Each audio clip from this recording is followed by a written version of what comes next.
like to call this meeting of the Sunset Empire Transportation District Board of Commissioners to order. It is 10:03 on August 26th. Sorry, need glasses on top of my contacts. Well, I'll stand for the pledge of allegiance.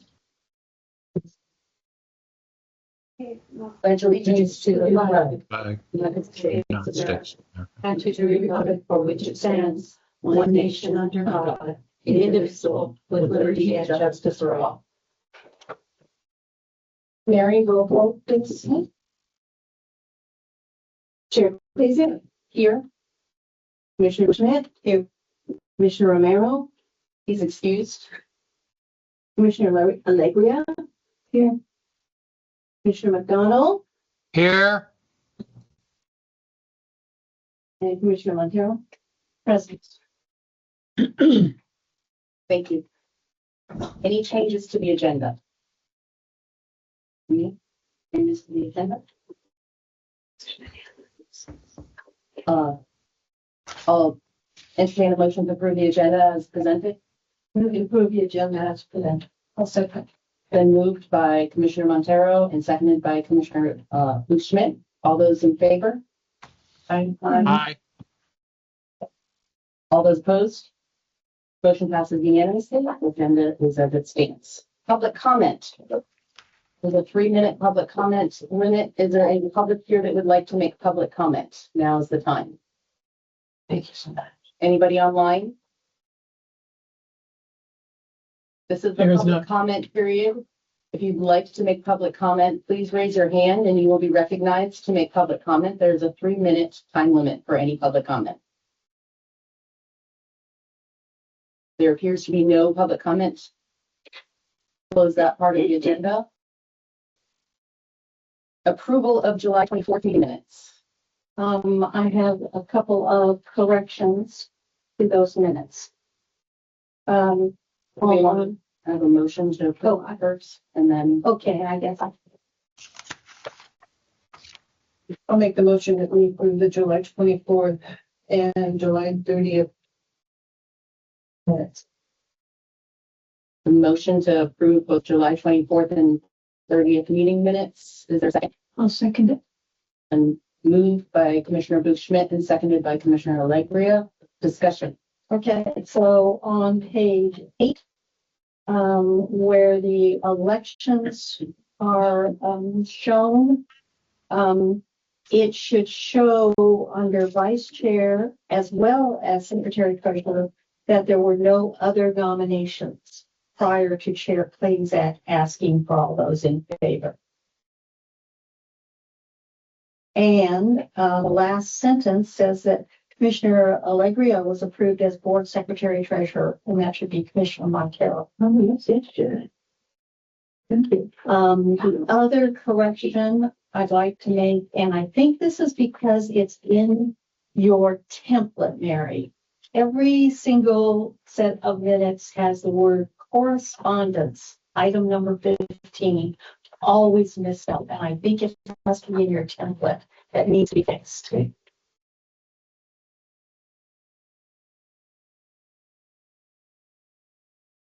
Any further corrections?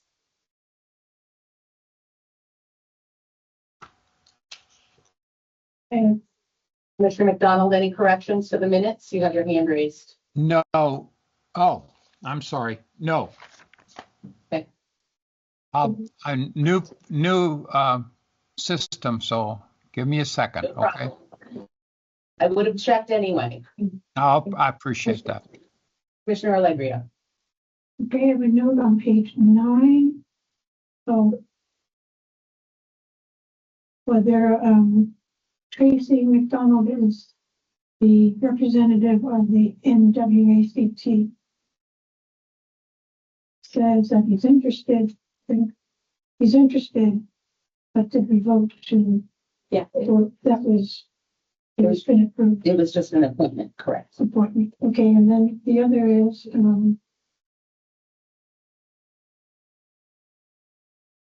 page 10, This is the last paragraph. And if you count from the last sentence in the paragraph, you go 1, 2, 3, 4, 5, 6. It starts out, this is the line, not the sentence, the agenda, but since we have a new board members and new roles, what does that mean, roles? I'm not on the same, which page 10? Page 10, we read. We're in red page 10. So It's just typing should be wrong on the S. so is that what you mean? Yeah, And then spelling. Okay, so we'll correct that, rolls as in biscuits. Rolls as in,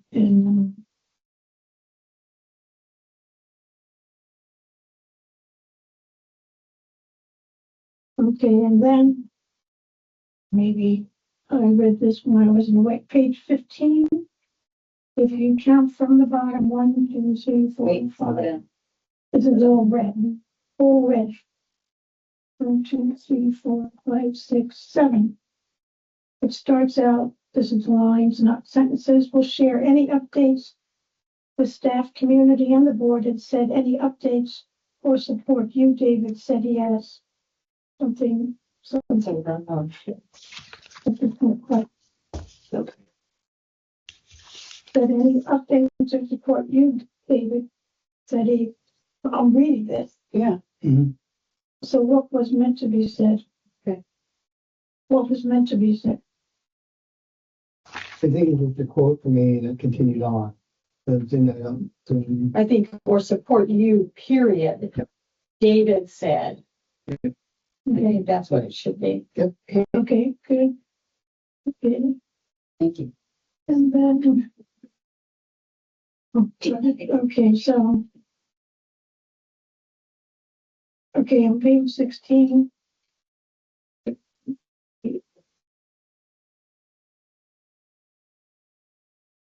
11, counting from the last paragraph.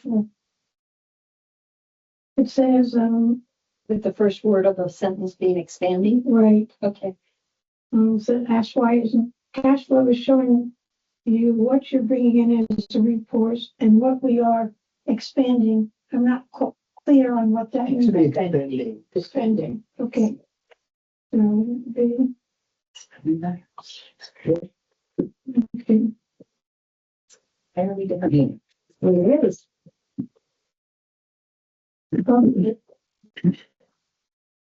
I like your attention to detail. Page 17 in the red, under paratransit plan updates, Mhm.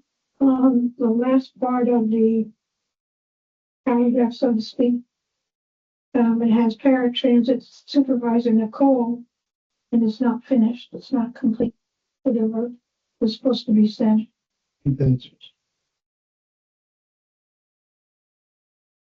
I guess you have to listen to the recording.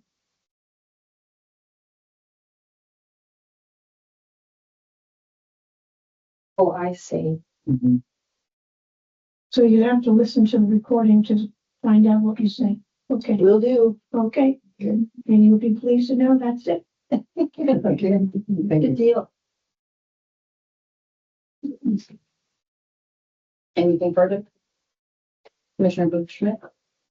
Commissioner Montero? Okay. Is there, an amended motion? Can amend my motion to include the corrections. And second, accepts the amendment, Second, and then, of the accept, amendments. yeah. Just have another comment. Yeah. Okay.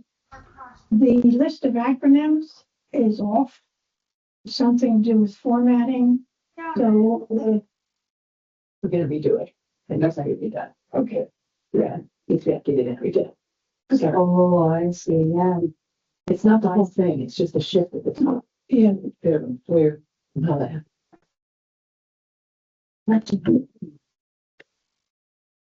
And this is for both sets of minutes, right? Yes. Okay. So we're good with the both sets of minutes? I beg your pardon? Good with both sets of minutes with amendments? Oh, yes. Just want to make sure we're covering them all. And I wanted to make sure that you were okay before we I did the second minutes. There wasn't a lot of dialogue in it, and we went through it fast.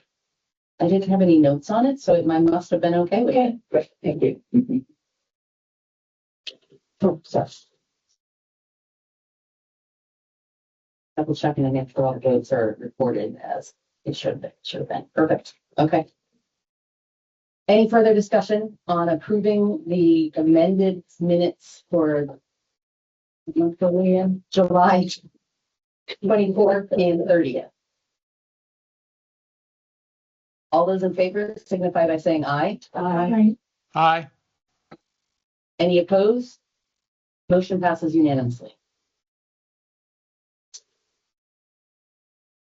Reports from Chair and Commissioners. Commissioner Bush-Schmidt? Nothing like that. Commissioner McDonald? Nothing to the report. Commissioner Allegria? Nothing to report except an interesting item. Okay. And so Canada has installed benches on their highway. So that would be their bus stop. Stay tuned. That's it. All right. Commissioner Montero? Nothing to report. Okay. I will report that the testimony for the transportation package has begun and was held on Monday from 3 to 6. It was an interesting and nerve-wracking session of testimony coming from the transit perspective. I hope that those of us that are interested in transit and the success of transit going forward will be paying attention and will be contributing their voices to how vital transit is in their life. This is not a done deal, and there's going to be some very important and pivotal conversations that will be happening in the next couple days at the state legislature. So hopefully everybody has their eyes on that. There will be more to come on that. I am watching it carefully. Executive Director Brian Vituli from Chilliwack testified in person. There were other in person. They took in-person testimony first and then online testimony. They will be hearing this bill starting on Friday. And so hopefully those that feel like transit is important will let their voices be heard. It's going to make a big difference to our state going forward as to how things are decided in the state. If I can, I understand that they will be including some time for the testimony tomorrow as well, when it goes, because they didn't have time. But I'm curious, what was your take on the flavor of the attitude regarding transit?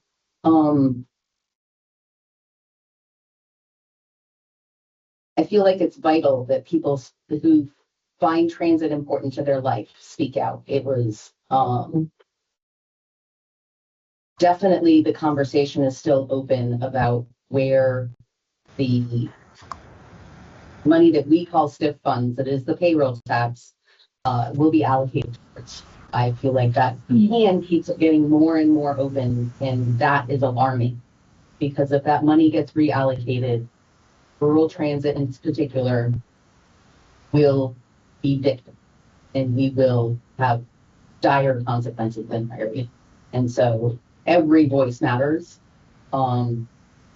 Whatever your position is, that's your business, but every voice matters. And so if you find transit important to your life, now is the time to let your legislator know. And so I'm watching this very carefully because of the importance, and so that has taken up some of my time. I also attended several meetings over the last month that discussed the importance of funding and what is coming down the road for transit here in Oregon and across the country. So there's a lot of stuff that we as board members need to be paying attention to, especially, and that we need to be talking to our communities and our constituents about, and how they can defend their right to move, their right to be mobile, across the state. So that's my report as a commissioner. Financial reports. Oh, I'm sorry. There's two boards and commissioners. I don't usually look for the. Will Sunset be in person to give testimony?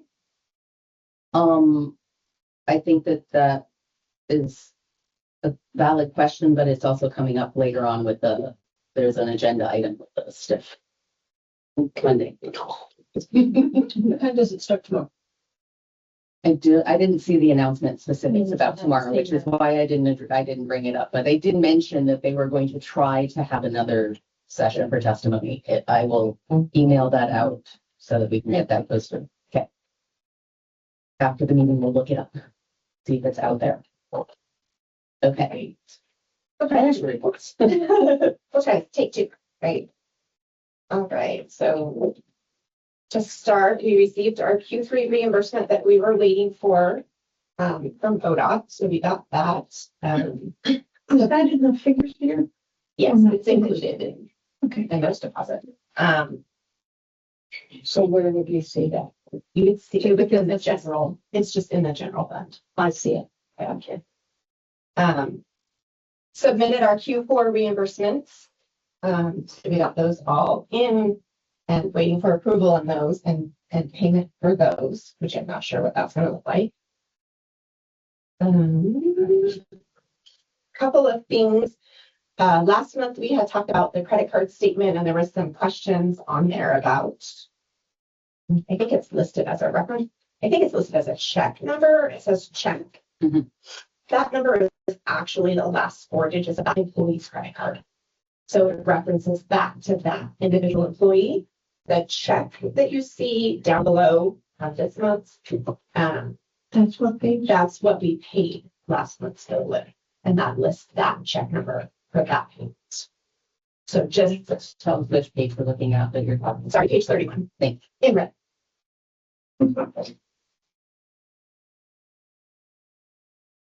So the check number reference there referred to the check that was paid to or the credit card. The check number that lists under like date check number, that is the last four digits of the employee's credit card. So Okay. it references back to that To employee, whose charge it was. to Okay. whose charge it was. And then below that, you'll see date, reference, adjustment description, God, glasses, I can actually read it. And then that shows the actual check number that the payment was made with. Okay. So check C is a check number. Yes. Now I'm lost. So at the bottom of that same page, you'll see a date and then the heading of the next column is reference.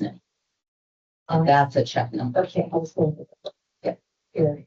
which is why I was like, wait, which page are we on? Because Yeah, sorry, yeah. So that'll give it maybe some clarification on that. Another thing that we had talked about last time was having access or having the quarterly reports that I submit to ODOT in our board reports when that happens. And I had discussed that it's large. This is my quarterly report that I submit to ODOT on a quarterly basis. I don't know, Jennifer submits some additional information. I don't know what hers looks like. so it's about a ream of papers worth. Okay. So I don't know that we want that in our board reports, but you're welcome to have access. So I think that is a great visual and great for us to know the amount of paper that it takes and the size that report is. That we will bookmark in our heads for our discussion when we have schedule our work session for what we want in our financial reports and what we want in financial reports. So Yeah, so I just want to thanks, I'm glad that you, but there is a way to have access to it. So we wouldn't have to, You could come in and have access Okay. to it, yeah. So can you send it to us, or is that too much? it would also be a pretty big file. So we'd have to look at whether that would be something that could be emailed. I think that the important part of this is the size of that report. And when we have our work session about financial reports, there may be specific things in that report that we want to see in our monthly report, but maybe we don't need every single line of that report. Right. So You may just- want to just for caution of confidentiality of our records, of our financials, that you have to think about. You just have to think about what, once you put out to the public. right. Well, That's it's already a all, public record. it's all public It's record, already a public record. but To make sure that we as don't. far as the bulk in size of and what we're transmitting, we will discuss Mhm. to the extent of detail that we need to have for the board. Because sometimes the more details you have, the less information you're actually getting because you get lost in the details. Yeah. So I'm not saying we don't need to look at that every once in a while. I'm saying let's think carefully about what information in there we want as part of our monthly report And or another- quarterly report. Quarterly report, yeah. And another side note to that, we do a quarterly audit where I will go through and print every transaction for the quarter. The director goes through and chooses randomly like 10% of those transactions. I pull those transactions and a non-check signing board member reviews those. So you will be seeing, some of you that are not check signers will be seeing those quarterly as part of what's in this report. So it's, and then Tita or Kathy signing checks or Pam, signing checks, you're seeing those invoices as well. Not in this particular setting, but through the reporter. So you do get your eyes on them Mhm. so that, you're seeing it. But Thank you. I appreciate you printing it out for a visual because it's important. I mean, one person's idea of a large amount of a large report, can be 20 pages and another person's is 2 reams of paper. So we know that this quarterly report is about the size of a ream of paper, which is a lot of numbers and lines. And so, again, will be something that we will want to make sure that we have within our scope of conversation when we have our work session on financial reports. Well, I appreciate that you researched that and showed us and yes, set in the conversation right there. I wanted you to realize just how large it was when I talked about it. Thank you for following through on that. Yes. Okay. Okay. So the next piece we have, I just want to kind of touch base on the things that we discussed last month in order to, so you can have. Oh, yeah, the headings. Yes, and I fixed that. I was having problems with that report. When I was doing that, I actually was in the middle of it and got completely kicked out of my system. There's 2. Oh, there's 2? Yeah. Sorry. Oh, do each of us get 2 of these? Each of you get 2. Oh, all right. Sorry. Sorry. That's a pocket. It's a pocket. And you'll be sending these to us electronically as well. Thank you. Okay. Okay. Well, since Pam brought up headings, we don't have the headings.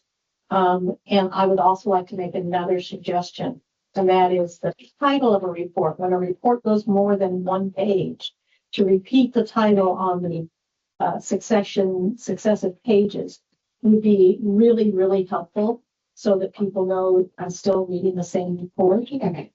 Okay. And the one other thing that I think would be really helpful is if you put a footer on the reports to say this is page 1 of 2 or page 1 of 3, 2 of 3, or whatever. Because then I know where I am in the report. And maybe that's more discussion for when we do the workshop. Sounds good that. It's good that you bring it up during the meeting, but it's also something to bookmark for yourself and for us, that is something that we'll discuss in our work session. And we may have set those out wrong. You may have 2 of the same. Your second page should be, you should have one that the second page just has lines and one that the second page has written. Yep. Here's That is the minus. yes. Here's that's a great. So your second. Our second set has. Yeah. Yeah, so Page 2 on one of them is just lines and page 2 on the other one is in grid. okay. So are these the same report? It's the same report. It's just our June I took our June report because I wanted to, rather than making a change and presenting it in our report and then, not everybody liking it or not being how you wanted it. I wanted to be able to present a couple of ways that I could do these reports to make it easier to read. My thought with when you grid it, and there's like extra spaces in some of them, it just kind of makes it I like the lines myself, so however you guys want me to do it, I'll do it, but I just wanted to give you a couple of ideas to kind of look at and then let me know how you want it to look in the future. I just think it's easier to hash that out, figure it forward. I think this might be a larger conversation than just telling you right now, because I think that there's a difference between which type of table. There might be one that we want a grid and another one that we don't. And so these are great examples for us to look at and to mark up and to bring to the work session to say, I like this, I don't like this, so that we as a group can all decide how we want this rather than one person's voice being stronger than anybody else's. So thank you for the example. And in the meantime, the headers on everything will carry through on the next financial. Yes, I'll add the title to each page and then the Perfect. Headers of it. We're gonna have the page number. Okay. Do better page numbers. We're not discussing details right now. They'll talk about and go all right into the weeds here right away. Okay. We'll wait on that. Yeah. Okay, so rest of the financial reports. Mhm. Okay.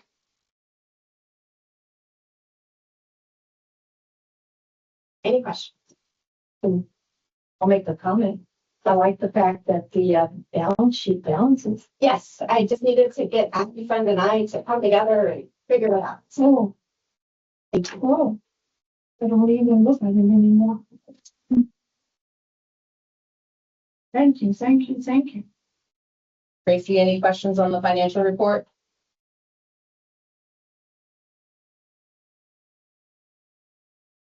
One other thing I wanted to You're good? We're good. I'm good.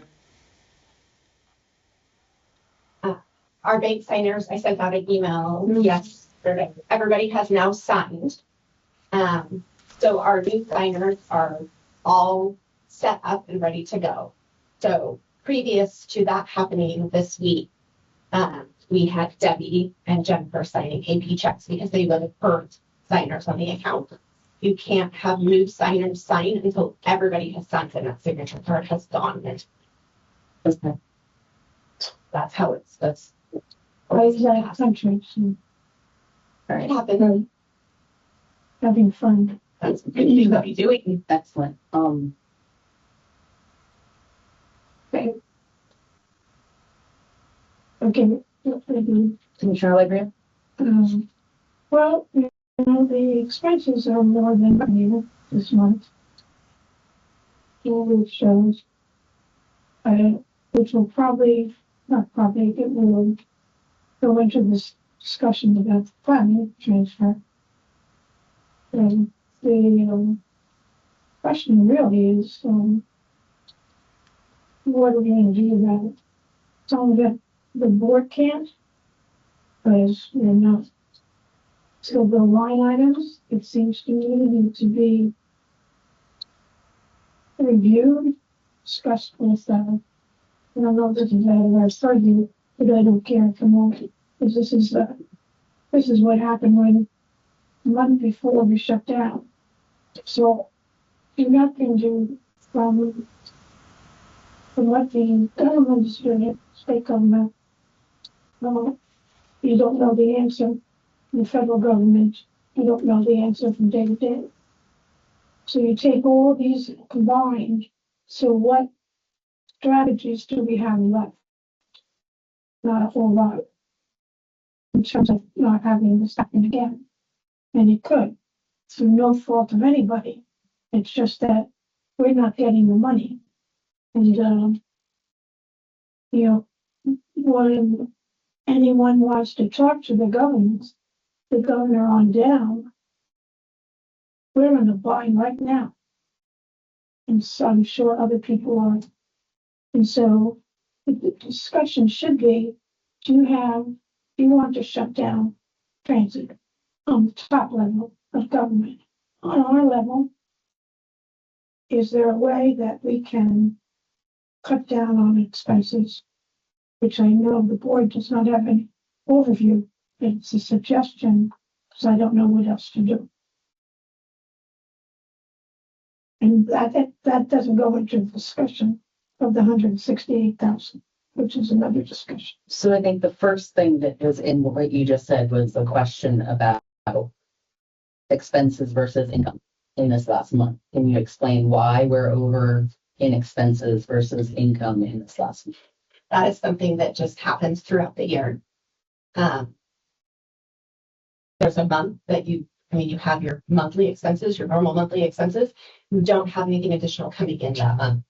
It's, that's that fluctuate. That's all year long. There's other months that we'll get our grant reimbursements, we'll get SIF money, those kinds of things. And we'll have this, not huge, but a larger revenue month and less expenses. I try really hard when I take the budget as a whole and look at it at each month to make sure that the expenses in that month are true. When that month happens, there's times that it could be January is going to have, it might not be January, just using that as an example, is going to have maybe a lot of renewals that month or annual payments that month. So those expenses that month are going to be really high, or maybe February's expenses are really low. So it's just a constant fluctuation. And I believe we've talked about this in the past about how that just continues to happen all year long. We're looking more towards the end. I realize that month one, there's not a lot going on. So looking at month one and looking at the entire year, we still have a long ways to go and a lot of influx within our year. So, I mention this now because of the state and federal lack of submission at the moment of funding. So you have a different scenario. So I realize that there's ups and downs.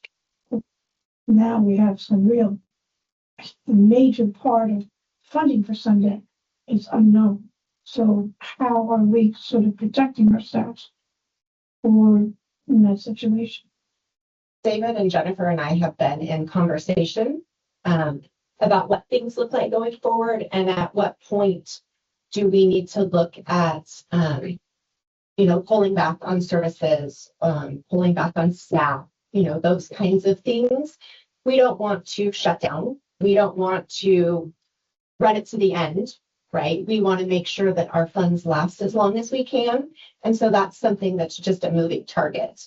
We have to continue to move with that as ODOT and the feds continue to move with their funding. But So our model, correct me if I'm wrong, but our model looks at getting our federal money.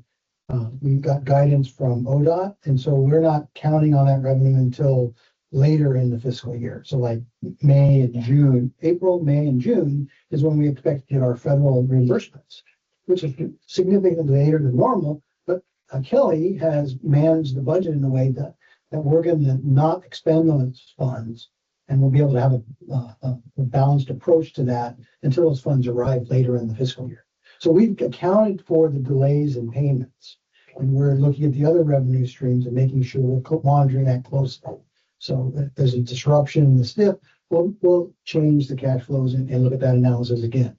Kelly's ran 25 different models for me, and we've looked at all different scenarios, and some of the scenarios include curtailing services, changing, maybe not running a full schedule. And we have contingencies in our discussions and our planning that if we do not get cash flow accordingly, we're prepared to pull back services. I think we project that we're going to be fine to the end of this calendar year. And in January, we're going to look at our cash flows again and decide, well, maybe we have to curtail a route. Maybe we have to curtail some hours. And we're going to look at those things because we ran scenarios to where we get broke. And we ran scenarios to where we go through all of our money and our contingency. And that puts us into the next fiscal year. We don't expect that to happen, but we ran those models to see what that would look like. So based on the most recent information we got from ODOT is we'll get federal reimbursements that we just submitted in April or May of next year. So if we've got this gap, and I talk about this gap in the conversations I have with others, that we just have to kind of hold serve until we get to that point, and that money should be receiving at that point, we'll be fine. We have the reserves, we've managed the money, and we've planned our spending to get to there. Now, if that changes, we're gonna have to recalibrate and do it again. So we've done the exercise 25 different ways. We're gonna do the exercise again, and we're gonna continually monitor that. Right now, based on our projections, we're good through the end of the fiscal year. And then we carry into the next fiscal year, depending on when that federal money arrives. If that federal money arrives on time, in this case, April, May, we will carry into the next fiscal year, and we should be able to stay that course again if that reimbursement continues on that cadence. If the stiff money changes, we'll take that and we'll recalibrate again, run the cash flows. If it goes up, we'll be able to add that in. If it goes down, we'll take that out. So we're running these models, I think, monthly, and we're looking at that. And to Kelly's point, when we get the check from property tax or something, our cash flow is higher. And then in other months we don't, and our fair revenue is only a very, very small percentage of our actual income. So while that might be relatively steady, it's not enough. The grants, when we get those, go like this. So we'll get money and we won't get any money. Then we'll get some more money. We get a lot of money and then we don't have any money. So it's just going to be the rhythm and the cycles of what we have for financing our agencies.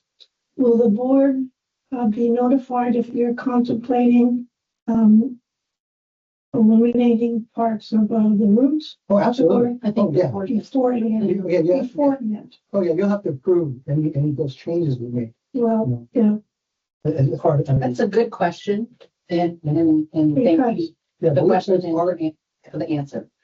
Commissioner Montero. I guess I would also remind that there is a board policy about if we have not received funds within a certain number of days, that the board is supposed to be notified of that. And so that's going to keep us on track. I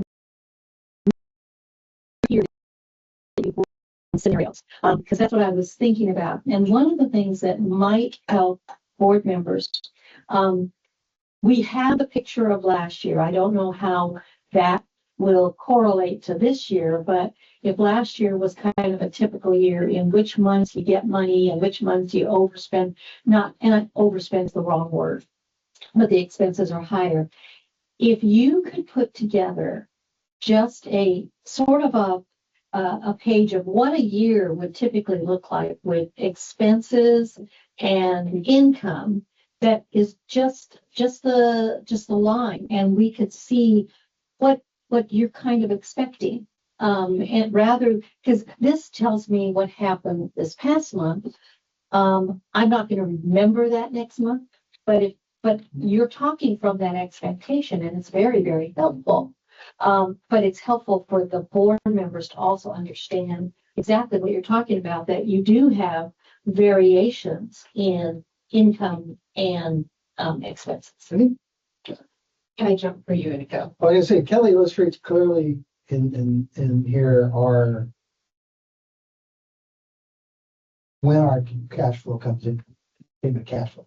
Is that in here? If you start on page 32 in red, that is the normal expectation with the current funding issues. So that is pushing our federal funds out, not starting to receive them until March.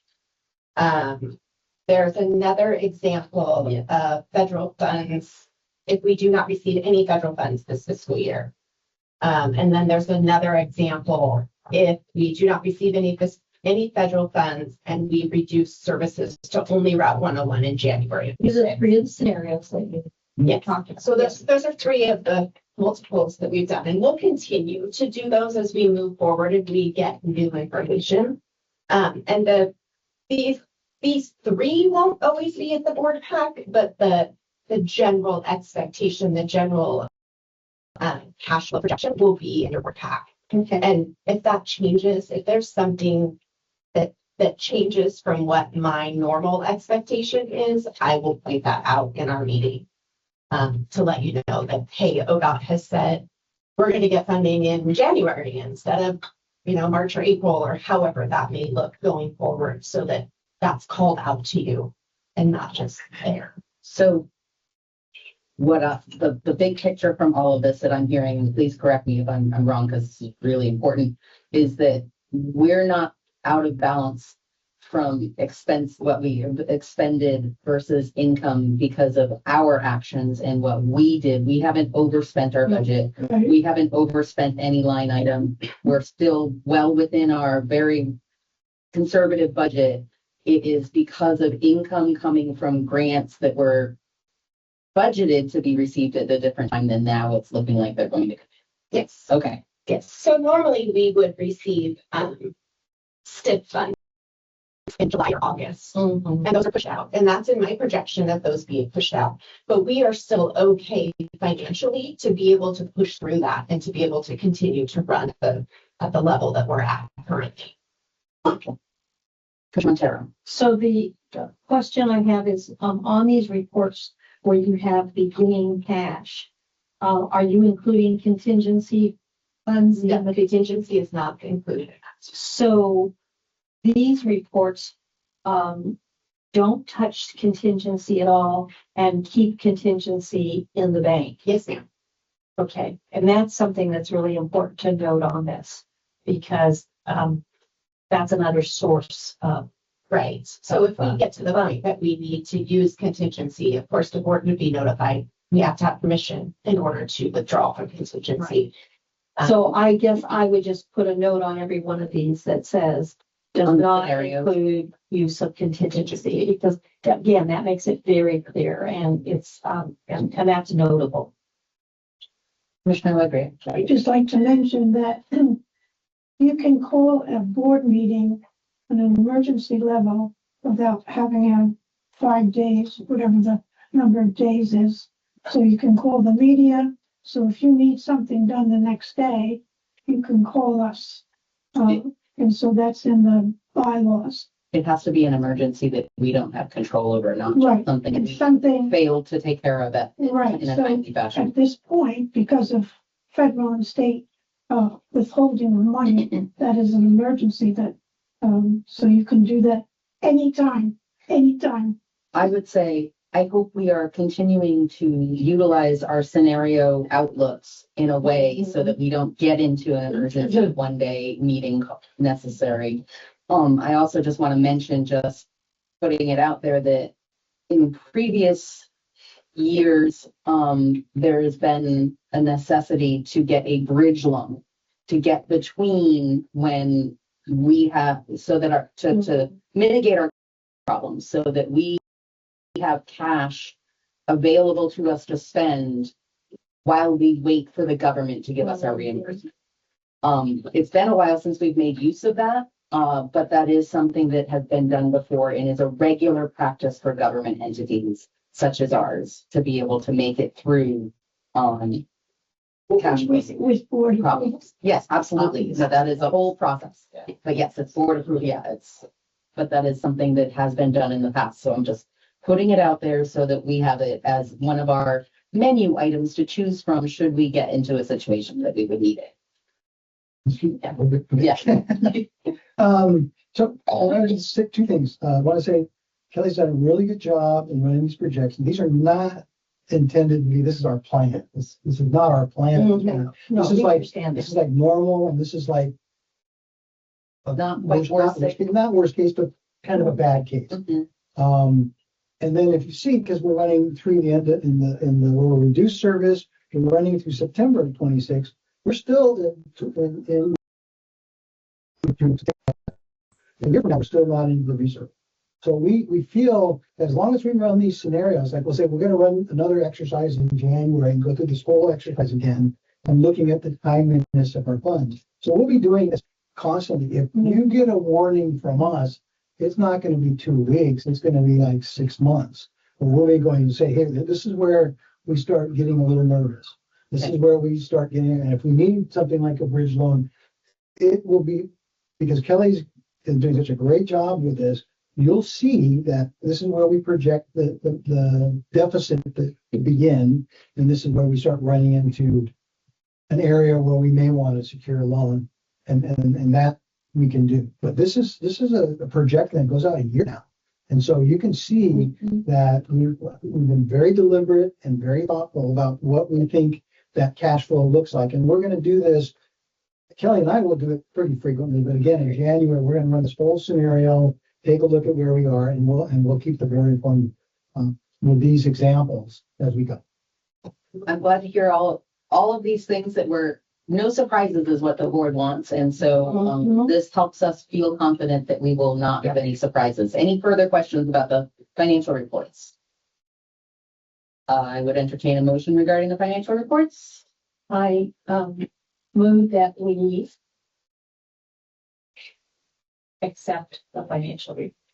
I thought we just added them to the minutes. If we approve them, then We don't, We're accepting them. we're accepting them.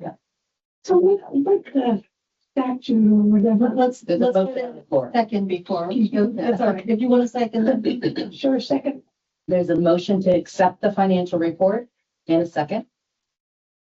Any discussion?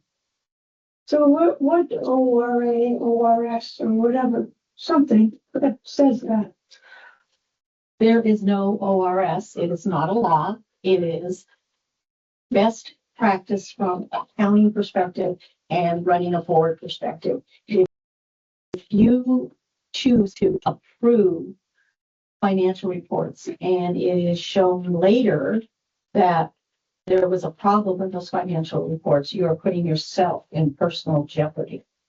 You're putting the whole board in jeopardy.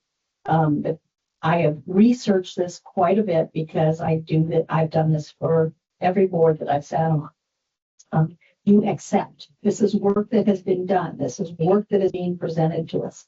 We accept it. We put it in our records, but you don't approve.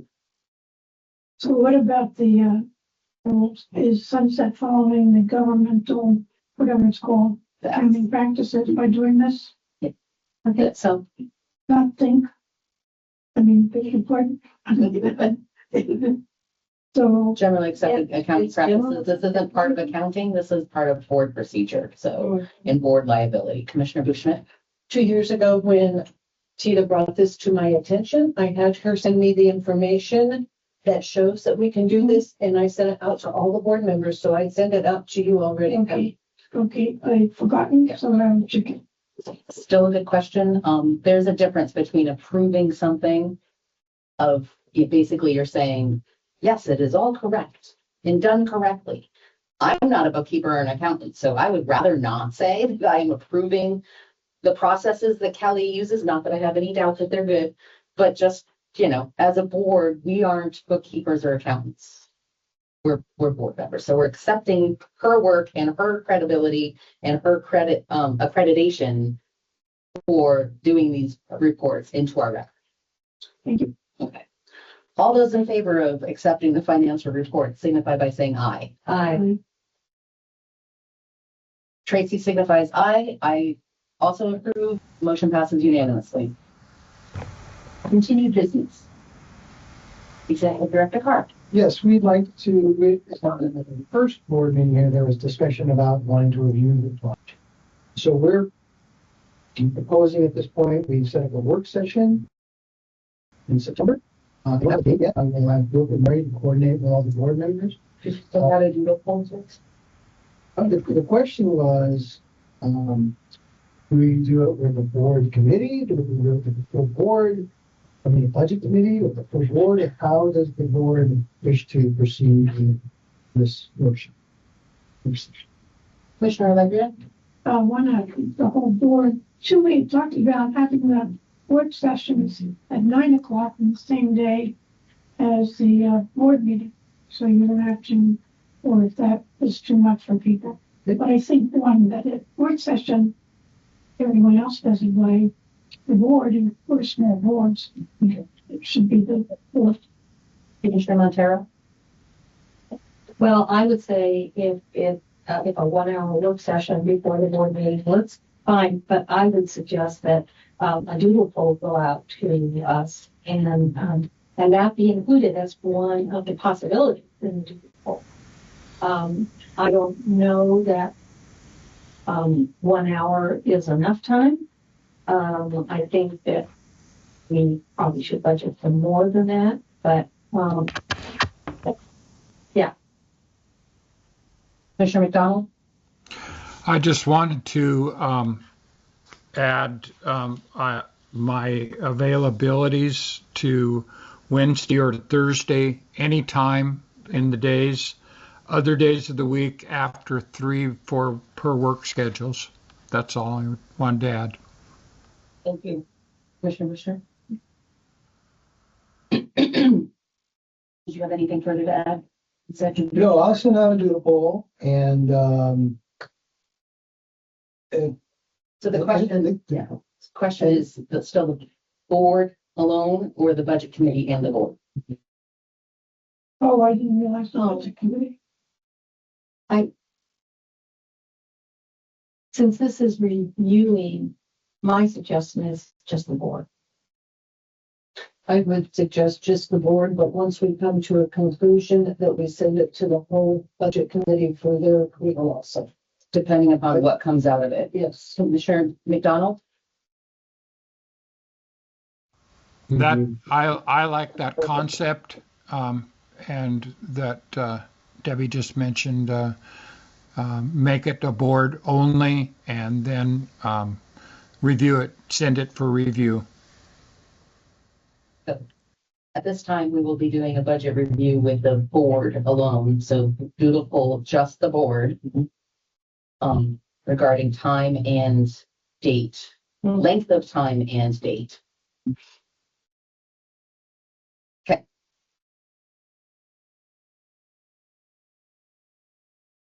We also have the next item on the agenda and continue business. Item B is discussion on the consent agenda, just circling back around because you said we would discuss it on a future agenda. So this is just discussing that this item was tabled because it needed further discussion. And I feel like the place to discuss this is during a strategic planning session that we will be also scheduling. And so the strategic planning session will help us both in direction that the board wants to take as far as goals, but also in, we can talk about what we want our meetings to look like and how we want things to go. So I feel like that's a good place for this. If somebody else feels strongly about it being different, that we need to discuss it sooner or later or not discuss it at all, now is the time to tell me so.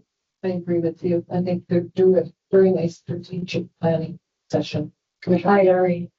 So take more time. Commissioner McDonald?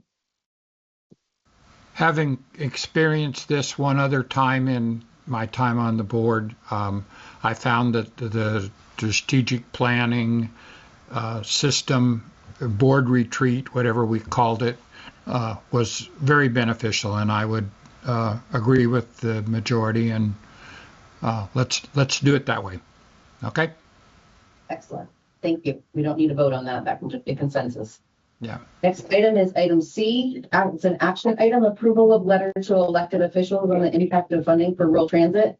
And before we put Executive Director Carr on the hot seat, I will say at the last meeting, we had asked him to draft this letter to go to our elected officials because the testimony time came before we were able to come together again. This is kind of a retroactive approval. So we told him at the last meeting that we wanted him to write this letter to our legislators. And so he did. And now we're seeing the letter and we're approving that he sent. Take it away. Yeah, so the legislative hearing already occurred. So I had to submit this to our representative and to our senator. So it was, we consulted about it, and it was felt that rather than waiting for this and maybe take the risk of it not being submitted, I went ahead and submitted this. I think I had, when I looked at page 38, 39, I tried to capture the essence of our agency and the numbers, and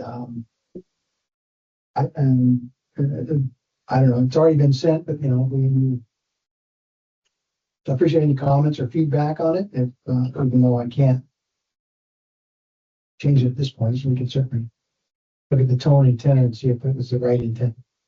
Commissioner Legray. Hey, I think it's a good letter.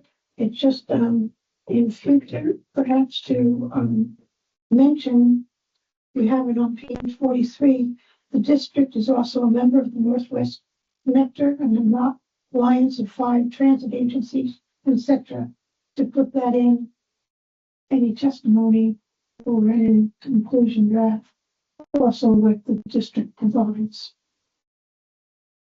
In your page 43, the second paragraph, it states the district, the second sentence, So, just to add it as additionally what Sunset does.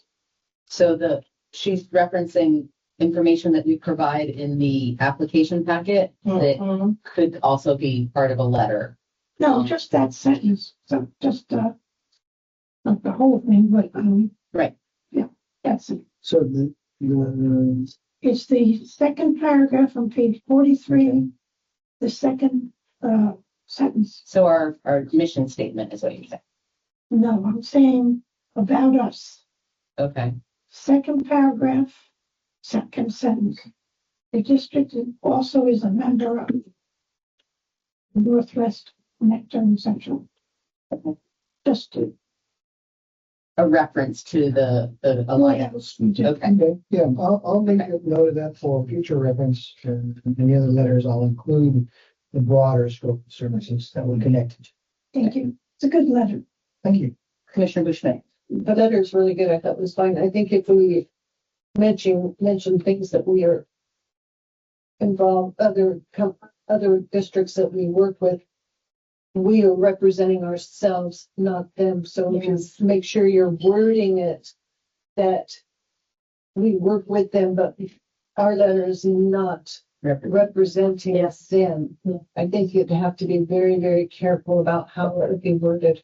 So, I agree that I think this letter was good the way it was written, as far as that it spoke from our perspective about us. And I think that what I'm hearing Commissioner Alegria saying is that if future letters could expand upon our impact in our reach and how we I'll work together with other agencies to maximize return on investment by the state and the feds. So, I think that that's a good point, is that we work to maximize return on investment. That's the important part. That takes us out of the representing of anybody else but us.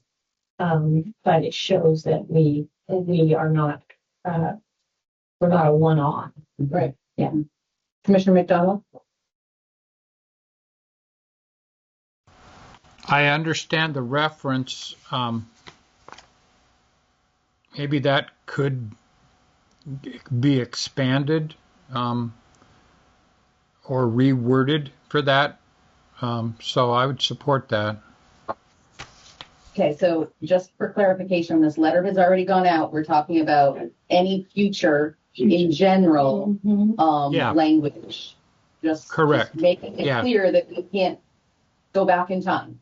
Correct. Our machines are broken in that department. Commissioner Montero. So a suggestion might be that at the bottom of our letterhead, where we have our phone number and our website, that there be something in italics that says a member of the Northwest Alliance serving blah, blah, blah, blah. But it's part of our identity. So, and that makes a point without making so to speak. But my real comment is right now, what I think I certainly am committing myself to doing this, but what we really need to hone in on is that payroll tax that they're looking to increase, and making sure that that payroll tax is not distributed anywhere else, because there's already been that talk that payroll tax would be used in a different way. And that's what we need to also preserve for ourselves. is that, the payroll tax was established for transit. It needs to stay with transit. Thank you. I would entertain a motion to approve the letter being sent to our elected officials by our executive director. I will make a motion that we approve the letter that's already gone to our elected officials as written. I'll second that motion. Made and seconded, Take it, let Tracy out. was made by Commissioner Booth Schmidt and seconded by Commissioner McDonald.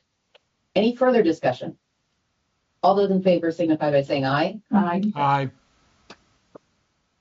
Aye. Motion passes unanimously.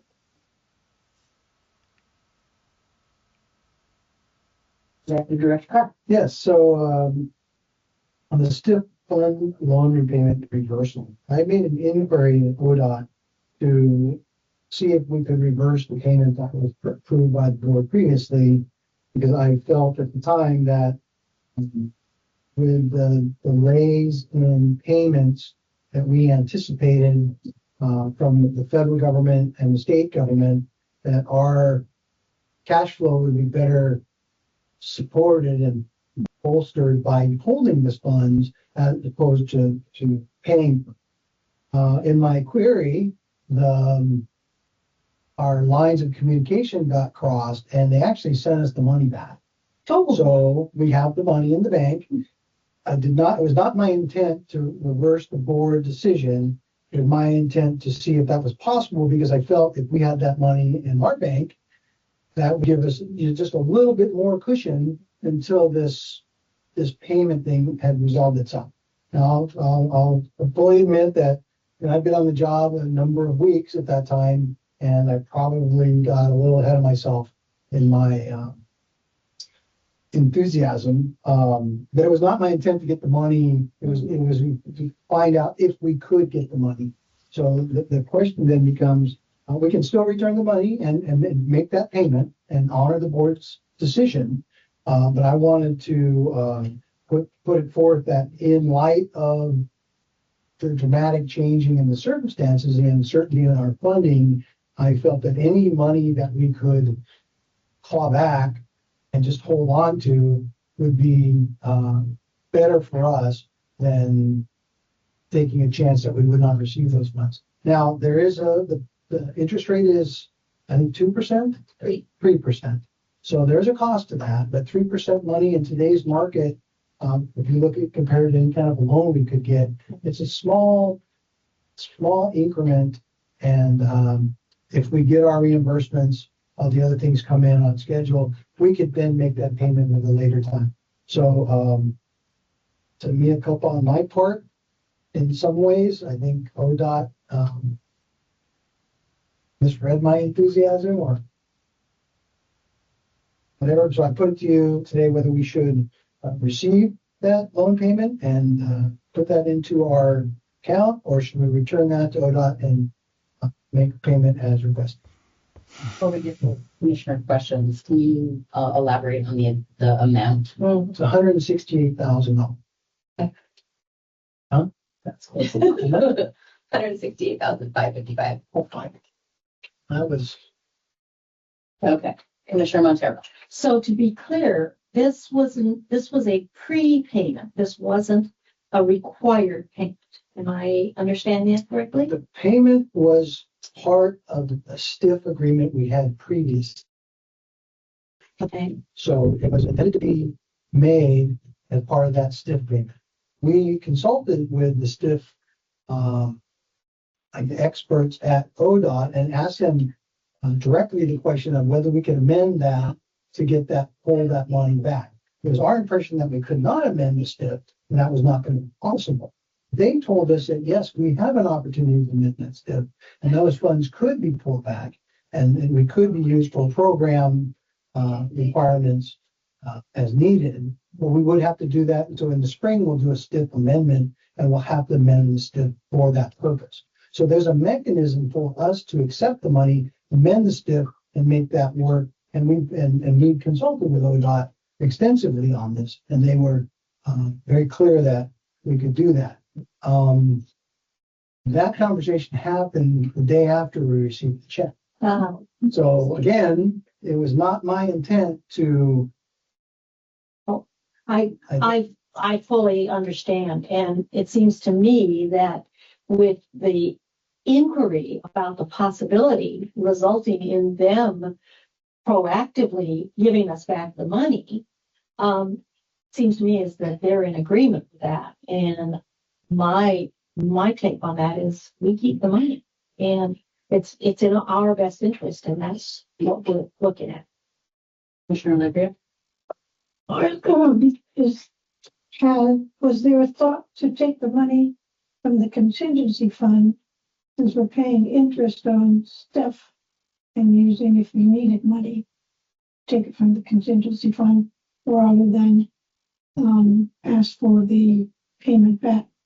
I'm not sure there's a monetarily difference, but it's a thought.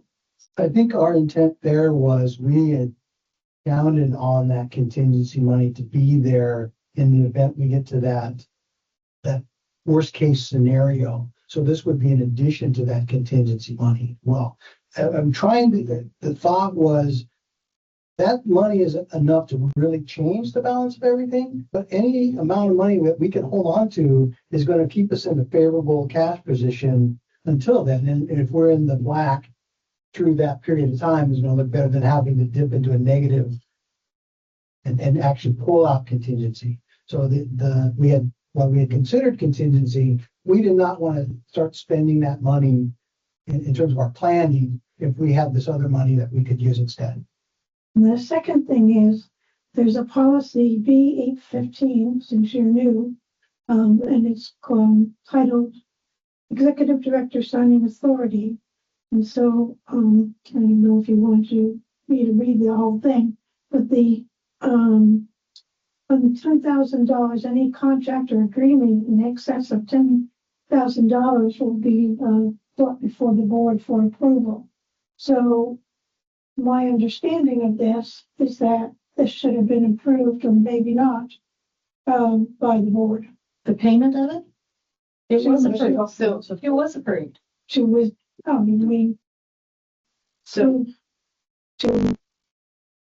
use the 168,555.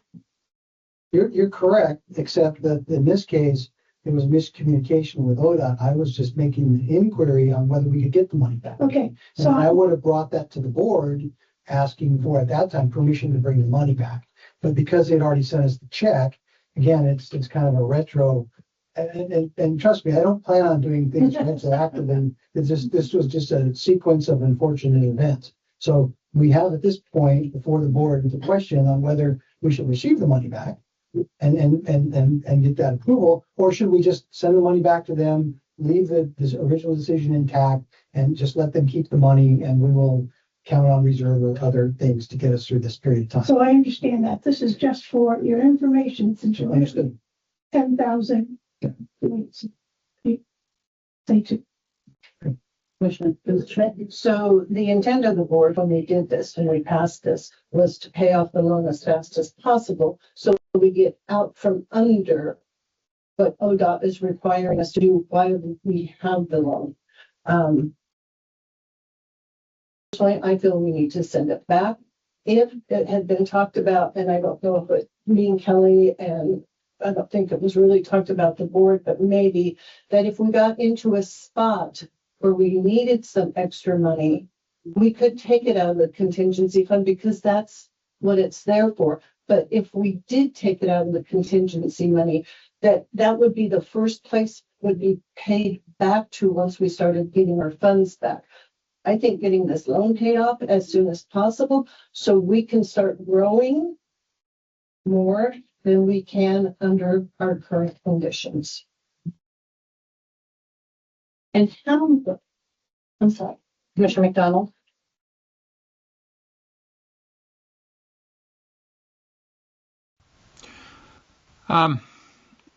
I understand both sides.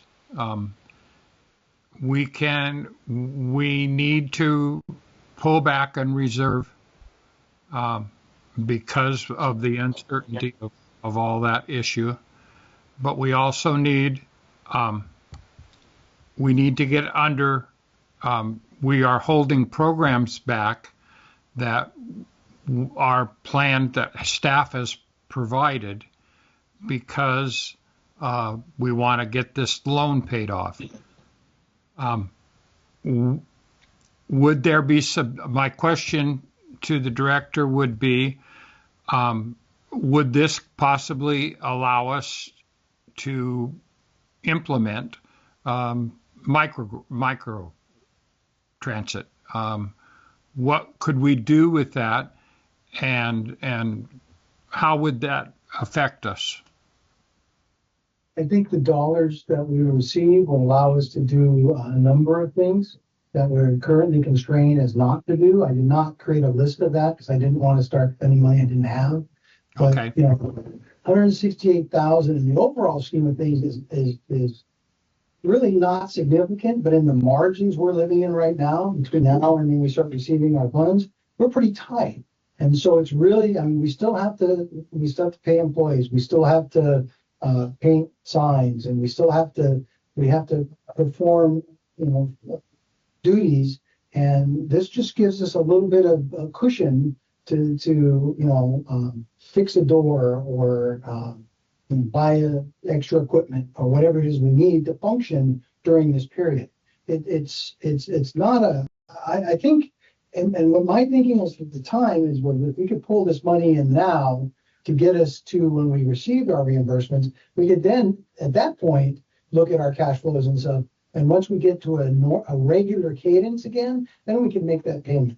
It wasn't intended to just pull all the money back from everybody. It was just that this one opportunity presented itself, and only been here a few weeks, and made the inquiry about it, thinking that this would help us get through that period between now and the spring. And that was just it. Then we have a 9-month window we need to get through. If we get through it, we get our reimbursements. We could probably make the payment at that point if we felt our money and our revenues were going to be consistent from then on.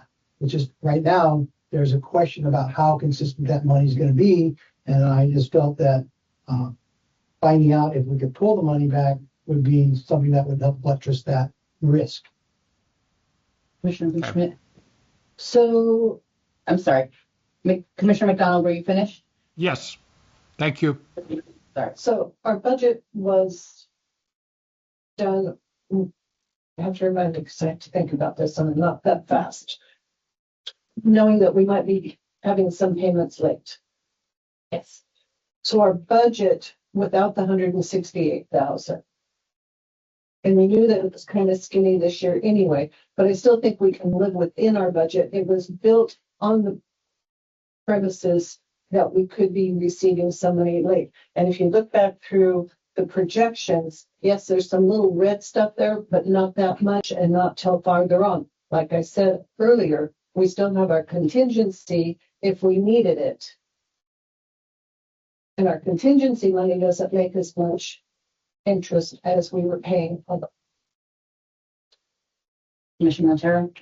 It seems to me that since we know we're going to be reviewing that budget, that maybe the most expedient thing right now is prove the acceptance of the refund and then factor this into our review of the budget, because we can always pay it again later. But we've got the money in the bank right now, and I think I'm sort of looking at the easiest thing right now. Just accept the money and know that we're going to be talking about it when we review the budget again.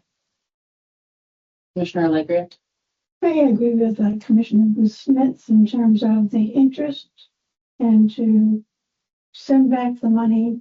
We can review the budget anytime. We can always ask for it again if we're in trouble, which is a pain in the neck, or something to that effect. And I just to do it. I mean, when you look at it, sometimes when I looked at it, I went, "Oh my word!" But we just have to hold on, see what happens next week. Maybe we don't have to do this. So I'd rather see it sent back. Commissioner McDonald? Uh, You I You had don't, your hand up, that's why I called on you. oh, is that why that thinks? Okay. All right. I apologize. Okay. I don't have a comment. Thank you. Well, if everybody else is done, then I will say that, I appreciate the desire of the board to pay this loan off as soon as possible so that we can get out from under the restrictions that the district is under. I think that that is ultimately a great goal for the district. I also see this 168,000 as buying us a month of operation if things get down to the wire.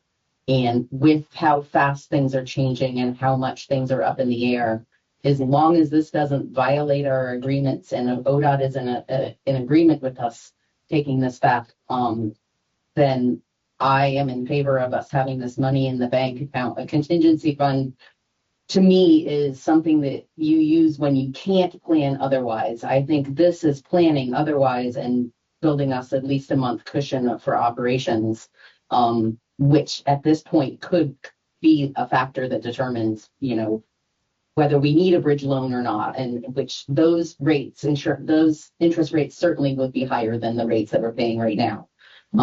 If we needed a bridge loan, and again, the contingency in my mind is the last ditch money that you use, not if there's other means to finance things. And so, that's how I feel about this. I think that we can, will this impact our budget by more than 10%? So we wouldn't need to do a supplemental budget. We could let it sit in there. If we get our money from ODOT and the Fed sooner than what's being predicted right now, at that point in time, we make a principal only payment that equals this or more, which accomplishes our goals, the goals of the board to start out with in getting us out of the loan situation that we're in. And I think that making sure that we are operationally sustainable with money in our bank account that doesn't touch our contingency, to me, I think is a high priority. So that's how I feel about it. Commissioner McDonald has his hand up again. I don't, Is it I still up? I would just call the question since my hand's Okay. up. Okay. Question has been called. Somebody want to make a motion? We don't have a motion on the floor about this, do we? Can't call the question if we don't have a motion. I That's move true. that we approve the acceptance of the refund of the stiff loan prepayment that we made to ODOT. Is there a second? I will second. Motion has been made by Commissioner Montero and seconded by Commissioner McDonald. Discussion.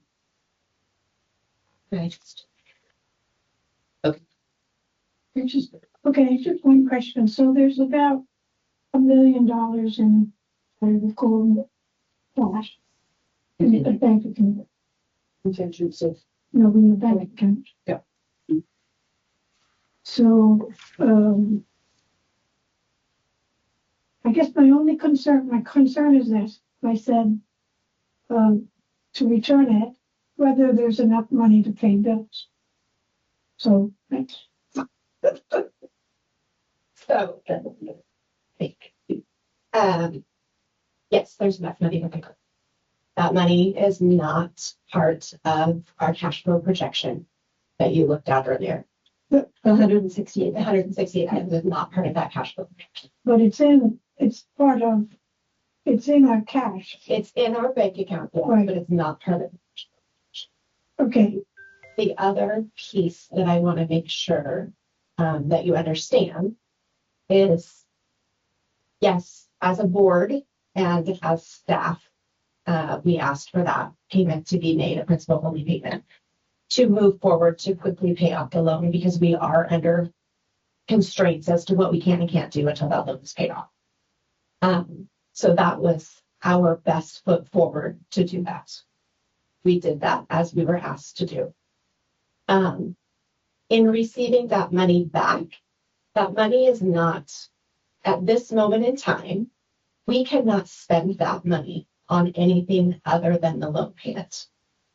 So while the thought of that money being there to be able to spend on operations is wonderful, it is springtime before we can go before ODOT and they allow for any kind of changes within the STIP plan. So in the spring, we have the opportunity to go before ODOT and ask for changes within our STIP plan and to be able to move money around, not prior to that. So I just want you to know that that money at this point in time is marked specifically for the loan payment. And it can't be spent on other things. But it can be made for the loan payment. They can be made for the loan payment, or in the spring when ODOT allows for the STIP plan to be revised or amended, we can ask that as part of our amendment. Okay, I'm inquiring soon. So the 168,000 plus can be used for it if we keep it in the bank, can or cannot, isn't restricted. It's restricted until ODOT allows us to be able to make those changes. And so it's restricted to pay what? The loan. So our projects within our STIP plan, we have each project within our STIP plan and so many dollars allocated to each of those projects. We can only spend that much money, so that money within that project.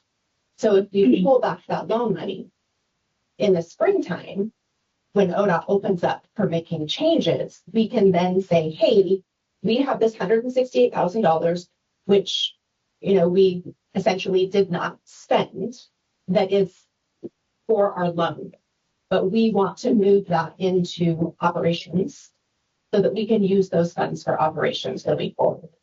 Then those funds are set for operations and they can't go back to the loan until the following spring, or till it would be the following spring because we would still be in the same bank again. The STIP plan can be kind of confusing. So that's where that loan money will sit until spring, and then we can make those changes. Executive Director Park. Again, the intent was to get us to the kind of the end of the road, to when we start getting our. This is supposed to be a bridge to help us get there. The budget, as it's currently constructed, has some significant faults to it, and we're running really draconianly and not unable to do some basics as facilities maintenance and things like that. We left a significant amount of money on the table with the federal government in our last quarter, and there's a lot of activities and there's a lot of things we needed to do and that we just didn't do, and we continue to defer. This is not intended to do all this stuff right now. It's intended to give us the ability to get further into the fiscal year, that if we need to do some things and we need to get through the end of the term, this money will be available. It's not the first money, it's the last money. And so we're not going to, if I had if this is that stack of money and I'm spending all this other money, it's going to be the last dollar I spend. If we give it back to ODOT after giving it to them, getting it back and giving it to them, I'm not comfortable with them. I don't think they'll be comfortable giving back. Yeah. So I think once we returned it, I think that's the end of that conversation. And again, it was in a very narrow look that I just asked if we could get a little extra money, buy us maybe a month, if we got to that point in this thing, because there's a federal lawsuit, there's state transportation funds at question. There's so many questions that it was my intent was to give us just a little bit more of a margin, because if that extra month gets us to not close, I wanted to have that. I mean, I can't predict the future. I can't predict if we're going to get to that point. It's my desire never to get close to that. But in that moment, it appeared to me that if there was a way to give us just a little bit more margin, I wanted to ask. So it's restricted and it's held till the spring. So when the spring comes and sunset is in Dire Straits who needs it, that it can be used for anything? It can be used with a STIF program. We would have to amend our STIF to say what we're gonna use it for. So, And we can use it for a lot of different things. That way. okay, now I understand. Okay, So knowing we have the money in the bank allows us to do things with the cash flow we have now. And rather than just deferring everything and not fixing things, not repairing things, not making necessary training, procurement, other things, we have an idea that we have a little bit extra cushion. and ODOT understands this, They have. agrees to this. They have agreed. Thank you. Commissioner Montero. So I have to say, I appreciate the conservatism that, and looking out, we need to protect what we have now. And so I appreciate the work and the thought behind that. I also can appreciate what Kelly said in that the money that came back cannot be used for anything but the loan. However, having it in the bank frees up other money because this is reserved for the loan. And so money we might have used for the loan, that money is now freed up to, we have other money to be using. It's a safety net. And that safety net might happen now. It might happen in the spring. If we still got this in the spring and we can free it up, that's wonderful. I appreciate that the board in the past wanted to get out from under the restrictions of the loan. I think that's great. But when that question was considered in the past, the other stuff that has just recently happened had not happened. And I think the best decision with the information that was had then was made. And now we've got a different set of information and we need to make it, we need to relook at that decision. Commissioner Schmidt. So with if we keep the 168 and our quarterly payment comes due, they automatically take that out of our STIF monies. Yes. So then could we take that amount out of the 168 and transfer it somewhere else? Or is it totally earmarked? It's totally Earmarked at this point. This spring, we can look at changing it, but at this point, it's totally. Okay.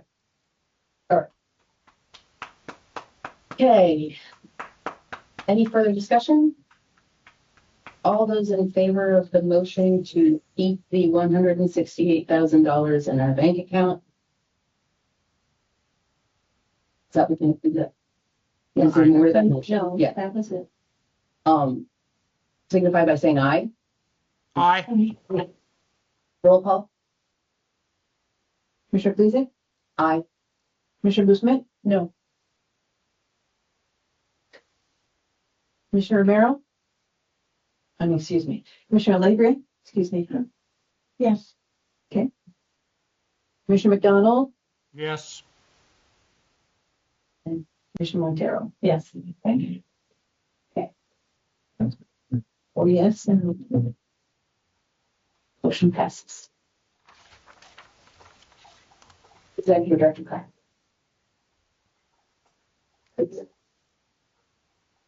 We're gonna have again. We recently approved the building of a wall in our HR office. Because I've only been here a few weeks, it's not aware of just how that would all come together. And while the wall seemed like a good idea and the plan at the time is solid, I have since looked at how we're configured now, and the current staff locations are under reconsideration. It's my desire to continue the team building efforts and looking at how we operate as a unit and as a team. And so building that wall at that time seemed like I was constrained in terms of how I want to utilize the space in the future. I think that canceling that was under $10,000. It was just at that moment in time, I mean, it just occurs to me that we have to have more flexibility in how we're going to reconfigure this, because it's my desire to pull a lot of the staff here and have an executive team that works together as a team, have an executive team that works closely together and works in the same location. I think that having two separate locations over the last history of this organization has caused some natural geographical divisions, and some of that is normal. When you split apart, you're two different entities. So by pulling it together, it's really looking to illustrate how we're going to work together, how we're going to come together as a team.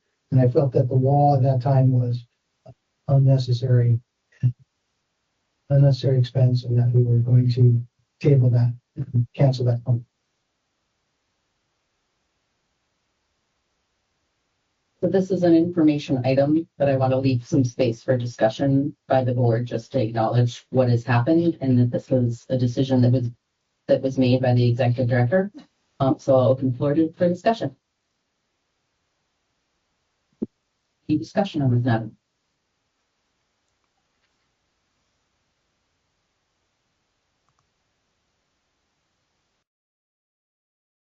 McDonald. Would it be out of order to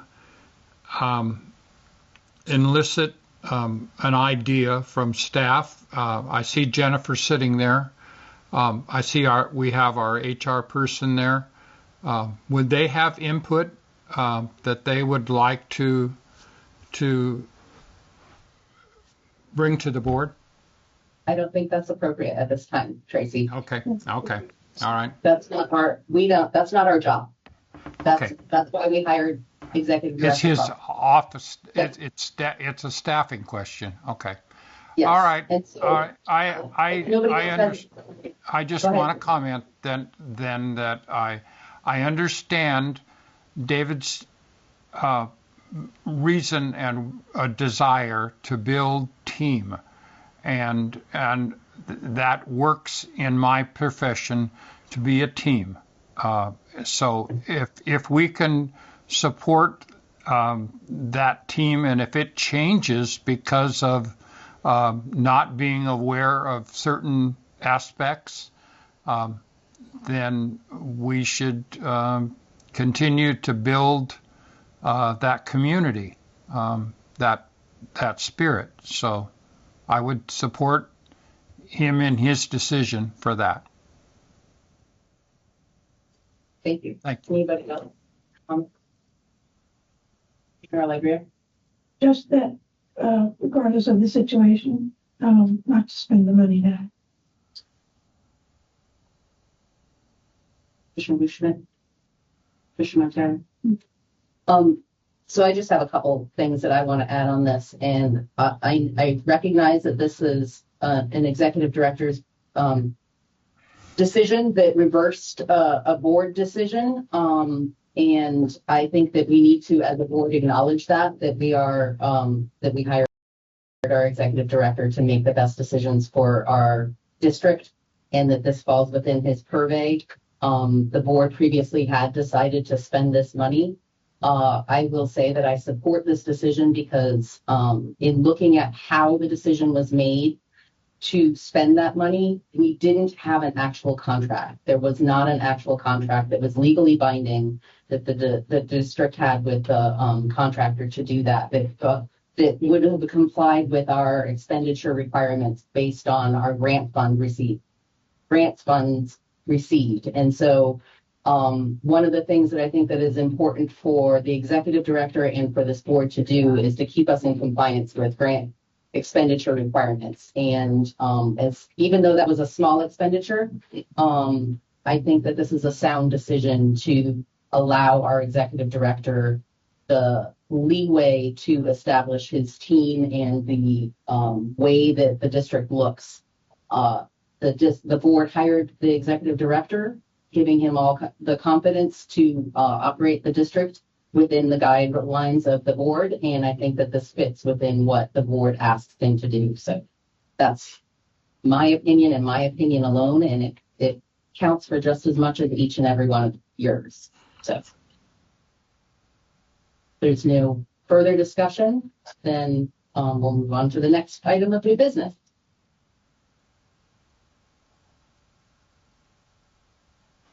So we, at the last meeting, this is an action item. We received the resignation of the newly elected board member, Paul Lewicki. And so I would just like to acknowledge the fact that we received that resignation and accept that resignation as a board. And so that kicks off a process that we need to fill that vacancy. And we don't have any sort of emergency timeline. So I would like the board to discuss what we would like our timeline for applications and what we would like our application process to look like. Commissioner Allegri. One that we published an application, an ad for applications. And two, I would suggest, I don't know, some places they say to keep it open until filled. The benefits of that, well, there's a benefit of that. And that is you don't have to put a second ad if you go one wide. So, you're flipping hamburgers and that doesn't fit our bill. So that saves us some money and time. Sure, Samantha. I've read through the board member application packet that has been used in the past, which does need updating. I know that there's a spot on it that says Sunset Empire Transportation District Board Members Duties. That's page 44. However, I don't know, in reading policies that I've gotten for orientation, I don't remember seeing a job description for a commissioner. And so I think a little bit of work needs to be done before we actually go out for public attraction. I don't use the word recruitment anymore. I use the word attraction. So I would say that we need to get a job description. We need to update this packet. We need to then attract people to apply. The next step is we need to consider those applications and then do an appointment. So I'm not sure that can be done by the next board meeting. And I know that there's a policy that says something about having to do it by the following board meeting or something like that. So I'm not sure that can be accomplished by the next board meeting. I would like to see us, this is August, I would like to see maybe that we have the work done and are able to consider applicants by the October board meeting. To your question, Mary, you have the policy? I do. You do. Excellent. Does it say a meeting or the next meeting? I was looking at, there is a policy B301 that lists the duties and responsibilities. If you like it or not, it's another question. And then the other Filling vacancies? filling reading. Read it.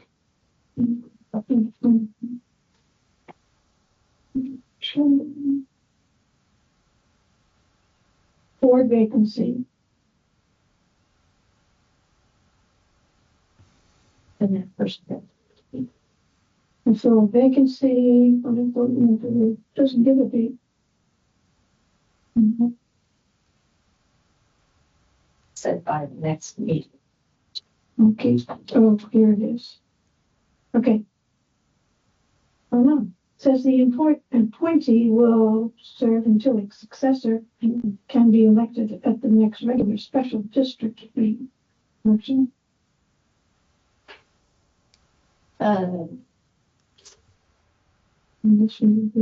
This is it. Following the acceptance of a board member's resignation, the board may request applications be submitted from the public and appoint at the next board meeting or with board approval, appoint a new board I'm sorry. following the resignation. So it does say the next, but I do not think that that gives you enough time to do the work that's necessary. Well, I still have a comment on your status and self-reports. Is that, I think we can appoint someone without changing this. I am concerned that about absenteeism of board members, a board member. And this could one day end up that we don't have quorum. And I don't think we need to rush into this. They're either qualified or they're not. Cooking hamburgers and they've driven something. I don't think this is going to change who you choose at this point. Tracy, Commissioner McDonald, excuse me. Okay.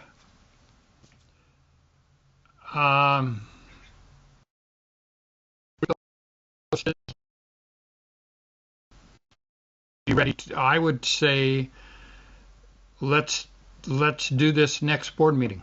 Okay, let's do an advertisement at that time with the corrected statements done to update data and then go from there. Commissioner Montero.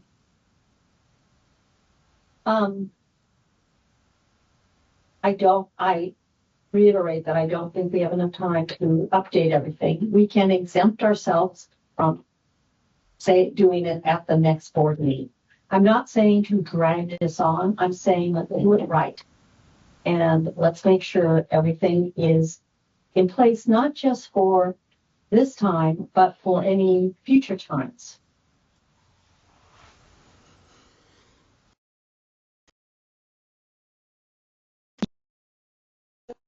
Can I ask you a question? Is a possibility to update, because it looks like just some of the updates are changing names, phone numbers, a couple of things, but the member duties would you have enough time to update that to match what's in our policies? Yeah. And get it out within a week or so? Oh, you mean to get it out to the public? Yeah. I would think I could do that. I'm not sure if the board, I want to read that again, because I gave this for example. Mm-hmm. It is outdated. I wanted to give you something to look at, like what we had been doing. That's very helpful. And so, no intention on getting it done quickly or, right, but just getting some feedback. So, of course, let's do whatever the board wants me to do. So this would be the page 42 and 43. That would be pretty easy to update that information. Page 44. Point of information, it is red page 45 through 42. But 42 and 43 would be easy to update. But it needs, all of it needs to be updated. 41. Yeah, 44 needs to be updated. And I don't know, I thought the application itself looked okay. So what I was thinking was just the district board member duties. So I believe every page has correction that need to be done. Okay. So that is something that the board needs to consider and that we need to consider as far as our administrative staff having other responsibilities as well. Okay. So there is a question on, basically the question is, what do we want this timeline to look like? Can it be done and following our bylaws right now? Or thank you for coming. You're welcome. Nice to see you. Thank you. Bye, Jason. Can it be done? Come again. Do we need to create an exemption for ourselves from our bylaws? What is the board's desire? how do we move forward from this so that we're not just discussing around in a circle? I would entertain a motion that includes a timeline and some sort of proposal or not. I will move that, we exempt, ourselves from bylaw, what's the number of the bylaw?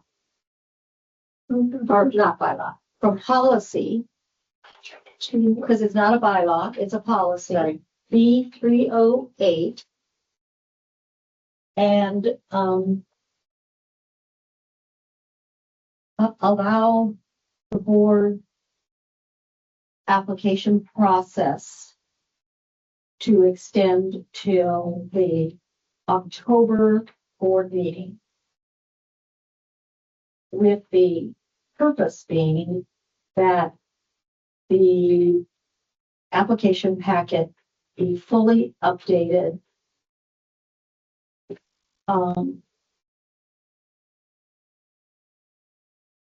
And that the public is given at least 4 weeks as we 4 weeks to consider whether they want to apply.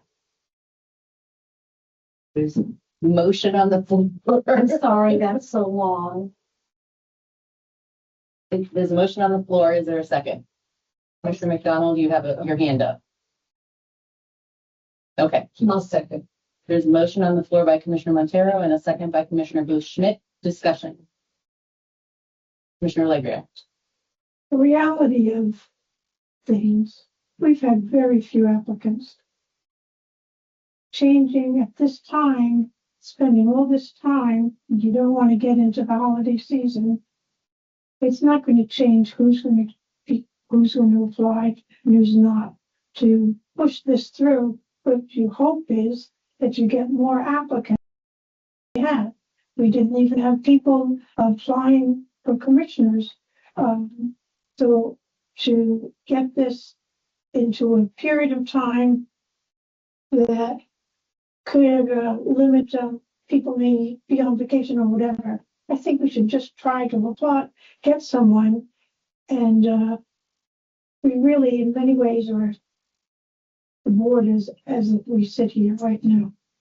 Commissioner Montero. The theory that comes to me as I listened, I'm sorry to what Commissioner Pellegrini is saying, is just having a butt in the seat. And that's not what we're looking for. That isn't what he said. I know it isn't, but we want to do this the right way, and that may not be the fastest way, but first of all, we need the correct information going out, and we need to make sure that the public has the opportunity to see what's going on, to question any of us, that anybody who's interested, and that any of us can also be going out to the public and looking to attract people. We all have a responsibility to the district to make it the best possible. And that means that all of us have an opportunity to go and attract people. And I want to be able to say the right things to people. I want to be able to have people who apply have the correct expectations of what their work will be. So that's why I want to do it right the first time. Commissioner Schmidt. Commissioner McDonald. Okay, so I think that there's value in us giving up ourselves some time and our staff time to correct the application packet, get it to us for our review and our approval at the next meeting, and open the timeline for applications as of that meeting until the following meeting, which would allow for at least 4 weeks between meetings for people to apply. That doesn't mean that we can't start telling people now that we have a vacancy to fill and to be looking for application information following the next meeting. I think now is when we start telling people that we need to fill a position. So with my comment being the last comment, because nobody else had anything else to say, All those in favor of Commissioner Montero's motion signify by saying aye. Aye. All those opposed? Motion passes unanimously. And you'll get the exact motion from the recording, I'm sure, because she spoke clearly and loudly. I'm sorry. That was a long story. Can I ask, how will I know how you're going to change the changes that you want, please? Can I, Excellent question. because that kind of goes, I was thinking all along that, maybe somebody from the board should work with Mary to give some guidance, give some opinions, I guess, so that Mary's not, flying blind. I think that that's an excellent idea, and unless somebody else has a burning desire to do that, I would like to appoint Commissioner Montero to do just that. I'm being rewarded. Yes, you're being rewarded for your diligence. Okay, I will work with Mary Okay, on the redesign. on the yes, Thank you. item 10B is another action item. We need to replace some vacancies on the TAC committee, the Transportation Advisory Committee. Mary, I did not see how many vacancies we had, nor which positions are already filled, which roles are already filled. We just had another resignation. So we have only 2 people on. So she's on. Lorraine Petra is on. So we have 2 positions filled, and who do they represent? I'm gonna have to go get my notes upstairs. I'm sorry. Okay. But I can go get that quick. That would be awesome. Okay. And if you need to be here, can we continue on the agenda and you can get it from the recording, or? Yeah. We will come back to that item. We'll circle back Yeah. around. All right. So item C, 10C, we need to schedule a work session for reviewing of the monthly financial reports and what we want them to look like. So that'll be our work session. We can ask Mary to send out a doodle poll for that. That seems like the type of thing that we could do prior to a board meeting. I think so. So we just need to figure out which board meeting that would be prior to. So Mary, My thought was, since I was trying to do the budget review work session in September, we would do this in. I think that's, so the board is in agreement to schedule that as a work session prior to our October meeting. Okay. Done.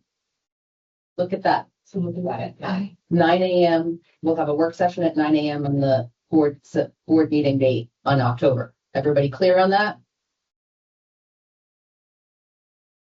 Information, training. So did everybody read through the training that was in your packet? This is vital information. I just want you all to know that the Oregon Ethics Commission is very hot to trot right now.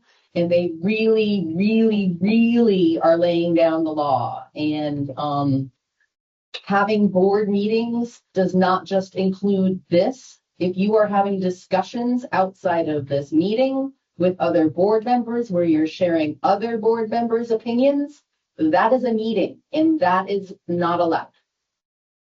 That is really basically what it boils down to. So please take some time to read through those rules because it can affect you. It doesn't affect the district. It affects you specifically regarding fines and citations.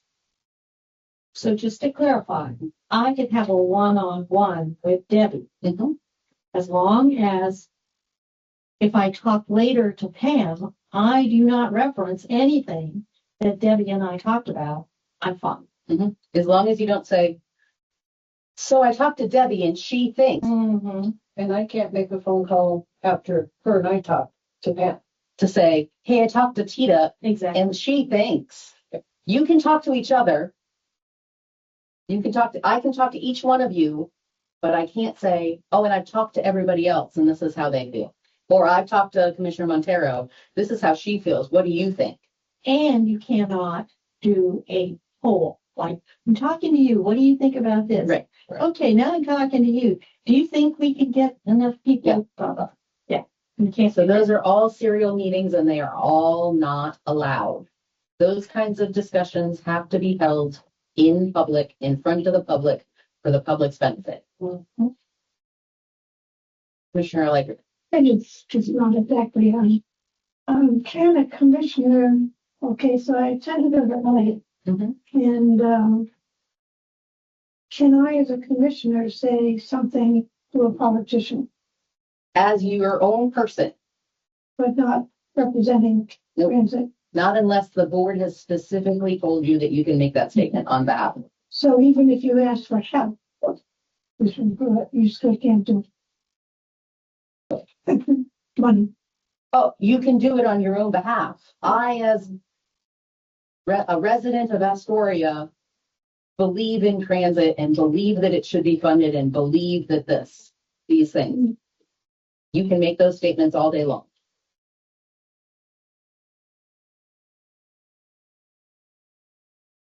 But you can't say, on behalf of the district, Sunset Empire Transportation District, I think you should fund X, Y, or Z. Not unless the board specifically told you. Okay. The other thing to clarify is, if I have information, all it is information, about, maybe a grant or information about, I see a good article that I think everybody might be interested in reading. I can send that to everybody. That's not a serial meeting. As long as I do not put my opinions on it, and as long as everybody else doesn't reply to all. You don't want to be doing a reply to all, because then that starts a meeting. But I could share something. So what I've done in the past as the chair, if I sent information out to everybody, I blind copied everybody. So if Pam decided to reply, it only came back. You're absolutely right. So if you blind copy, then you don't have that accidental reply to all. Exactly. That's a great way to handle it. And the only reply all that can be made to information being sent out is saying received. Right. I got it. That's it. So disable your reply all. Exactly. So back to new business. And on that note, there are trainings that we should be signed up for, that we have access to via our membership with SDAO. Our HR director has signed us up. I think we need to refine which ones the board is signed up to versus staff is signed up for, so that we are not overwhelmed with things that we as a board actually don't need to do. So, but please take advantage of those. They're really, really, really good. And we'll see you all on September 22nd for the board training. 23rd, sorry. 23rd. Okay. Just Just a different training. That's question about the ethics, whether there has to be a formal training by law Yes. for the board meetings, because there's been a question and I'm Yes, because curious. of our expenditures and. So does that SDAO will do that for us, or? So up until just very recently, the SDAO training wasn't approved by the Board of Ethics. The Oregon Board of Ethics has recently approved it, and we will be signing up to hopefully get the training for all of our board and any neighboring districts that want to take part at the same time. I think they're going to try and do them a little bit more regionally rather than one board at a time. They don't have the capacity to do one board at a time training. So what is online right now does not qualify. They have a different training that they're trying to get an online one qualified, but it does not qualify at this time. Commissioner McDonald. You're mute. Okay, just a couple comments because I need to go to another budget meeting. So I have noted the 22nd. I will be there. 23rd. 23rd. Thank you. You should have you signed up for it? I will take care of it I have not, but it will.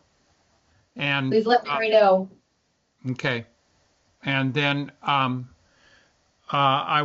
there are a couple of, when we change the data, I would like to suggest that we go with the original data of the meeting start time for the board meeting to 9, so that because even agenda and activity wise, we are pushing limits that we didn't do previously.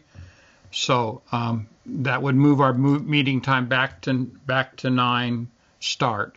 And other than that, I just apologize, but budgets are budgets, and so I have to go. Okay, thank you. On that note too, I've got 25 minutes left and that's it. And we're going. Commissioner Montero. This goes back to the ethics training. You need to clarify, members of our committees also need to have ethics training. Circling back to the TAC committee needs and applications for positions on the TAC commission. So Mary, which one of these positions are still? Can I, yeah. I sent out a letter or a note after our last meeting, because I had received Damon Edwards' resignation just to see where everybody stood, and received back from Brian and Pam, of course, and then Larry, that they are on the committee. I had a couple of times had to contact Lorraine, and then she finally just sent that this week that she was no longer going to be able to be on the committee. So Lynn Anderson as well is in a nursing home. She doesn't live here, but she has attended by phone, and it's worked. So I haven't talked to her. They're looking for. Does she live in the district? Because I believe you have to. Yeah, that's probably true. But We'll figure that out. yes, so she's a question mark. Okay, Got it. and I'll get back to her. But she has been a member for a long time, but she very represents very good place. So okay, that's it. So for sure, Larry, for sure, Brian, and for sure, Pam. No, I said no. Debbie. Oh, no, Debbie got appointed. I was appointed last night. That's right. Sorry. Updating this, we're putting Debbie Okay. as a transit. Sorry. So we need 1, 2, 3. That feels like we're short. Two and possibly. How many people We're are? supposed to have 7. That's what I thought. Oh, yes. Okay. And so we need 4 positions to be filled. So this is dig deep in your coffers of people that you know. We need people to apply so that we can appoint people for this committee. And this is a vital committee for this board. It's required that we have this committee. And so we need to fill these positions. Commissioner Alegria. well, there's a lot of people who dropped off this committee, and good people. I think some of the problems is one, the time commitment, when, how many times, and exactly what you do. I mean, what it has seen, we only attended 2 meetings because that's as many as happened, but the list of projects is at this point has been the executive director. So they get a free from the director, and I can understand that to a certain point, but it seems like they just rank it, the projects. So it seems like they don't have a whole lot to do. So I think you need to discuss somewhere somehow what you actually expect from them. And if it's just almost a one-shot meeting, when you have a deadline for the projects that you have to meet. But to ask people that have been on here previously, just to say, well, I'll do number 4. And one of the things I thought about, and this may be not feasible, is to actually have a community meeting of what the community wants, which can do a lot of things for the sunset and also help with the projects, that it's just not a top, really a top. And I realize there are also things you have to do, but other people in the segments of the community should have a say in it other than rating them, and to get it together what you really expect. I think that is all very valuable information and very valuable input, and I think that some of that falls under the purvey of the TAC committee, but some of it is strategic planning and what we as a board should be doing as far as outreach is concerned and in community engagement. And so I hate to keep saying this, but write that down so that it comes up in our strategic planning session so that we can discuss that in our strategic planning session to make sure that we are making that one of our goals, to do community outreach and engagement so that we can hear directly from the community what it is they would like to see the district do for them. And the other thing is, which is probably more immediate, is I don't quite understand the structure. So who sets the dates and the agenda and such? That's all I have to say. Commissioner Montero?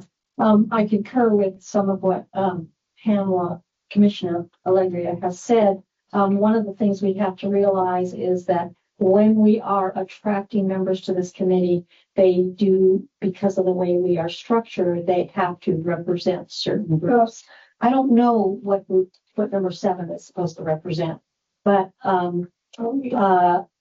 again, this is another area where if we're out asking people to be on this committee, I can certainly tell them what I've done when I was on the committee, but we don't have, I don't think we got the job description. I don't think we have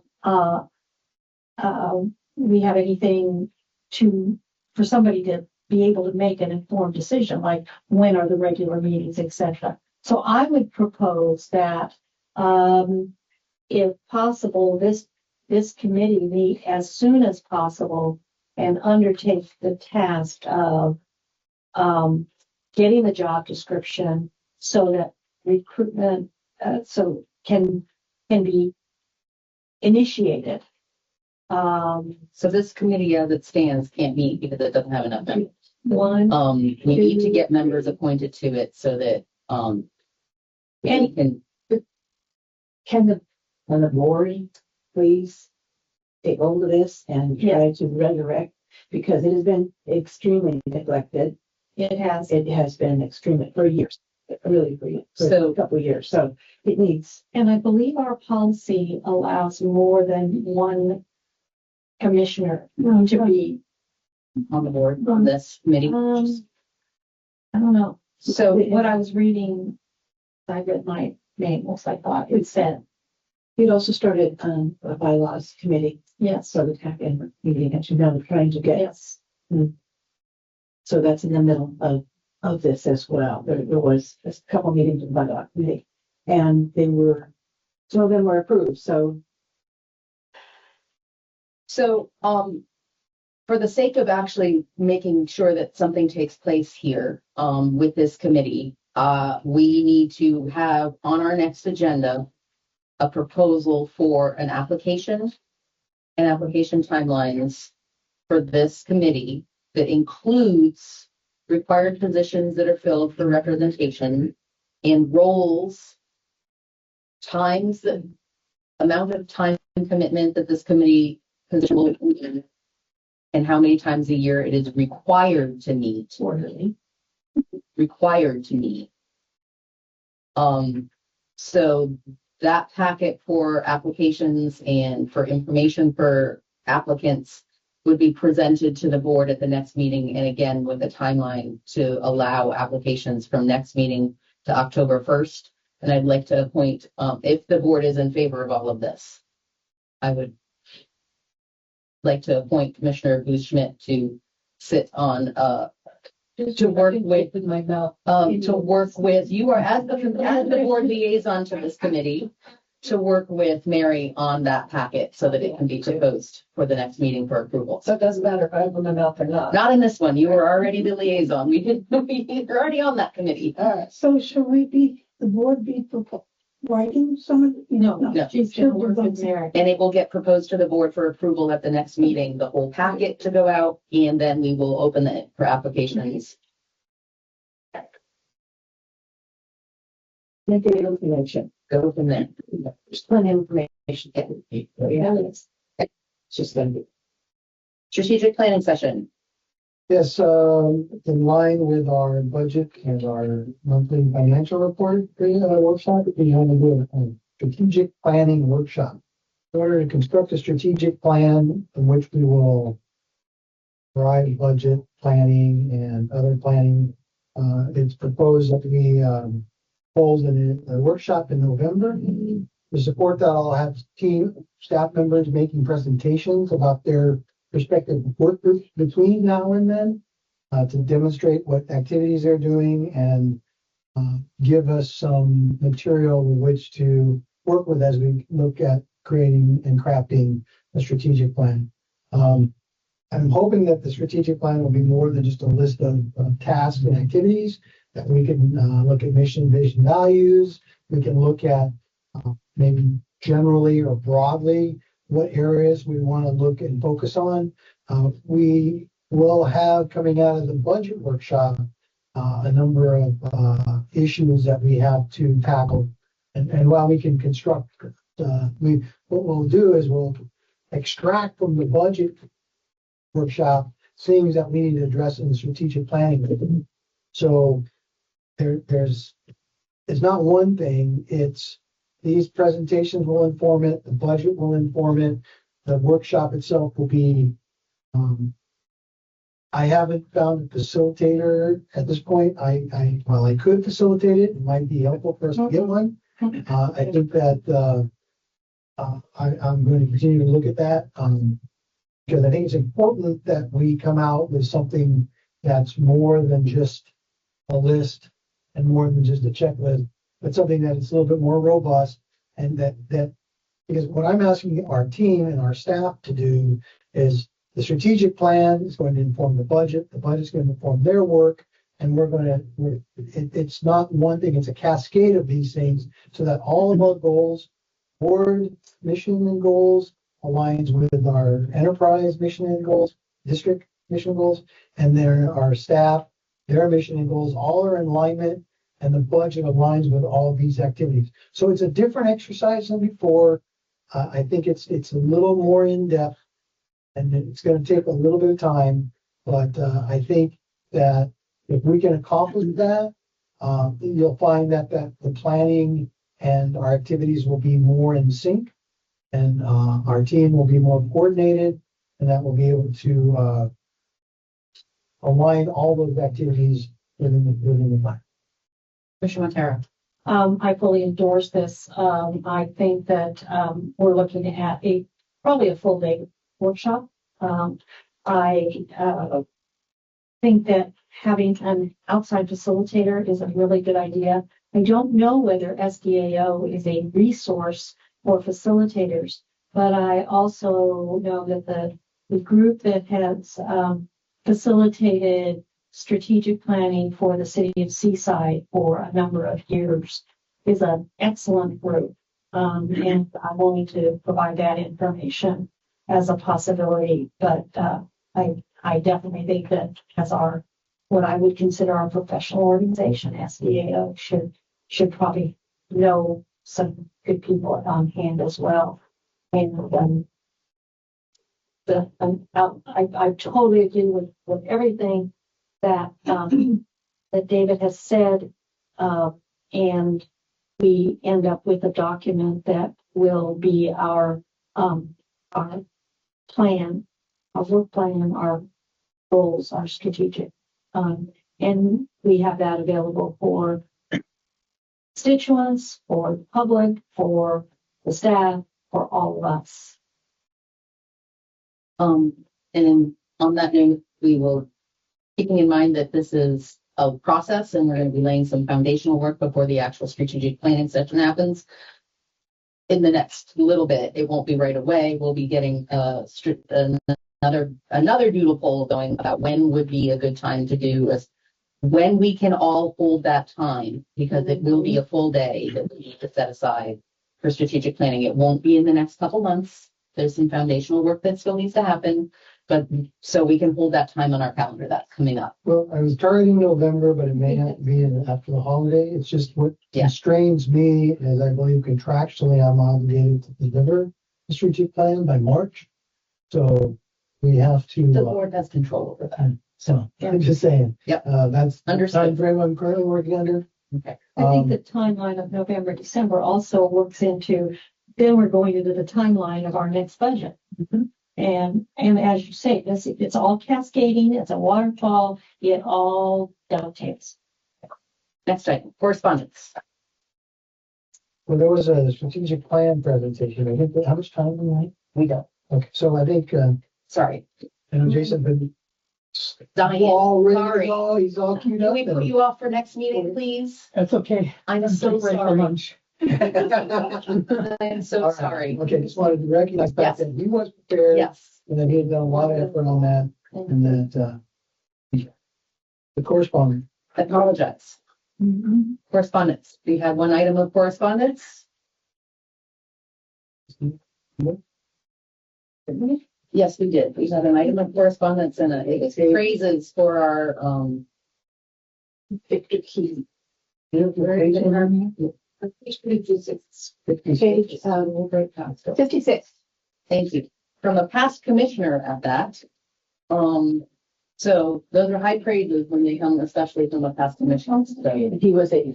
it was for our paratransit dial ride program. And so I just want to recognize and acknowledge that we did receive that, and that program is vital and plays such an important role to so many people within our district. Thank you very much for the services and your administrating them. Thank you.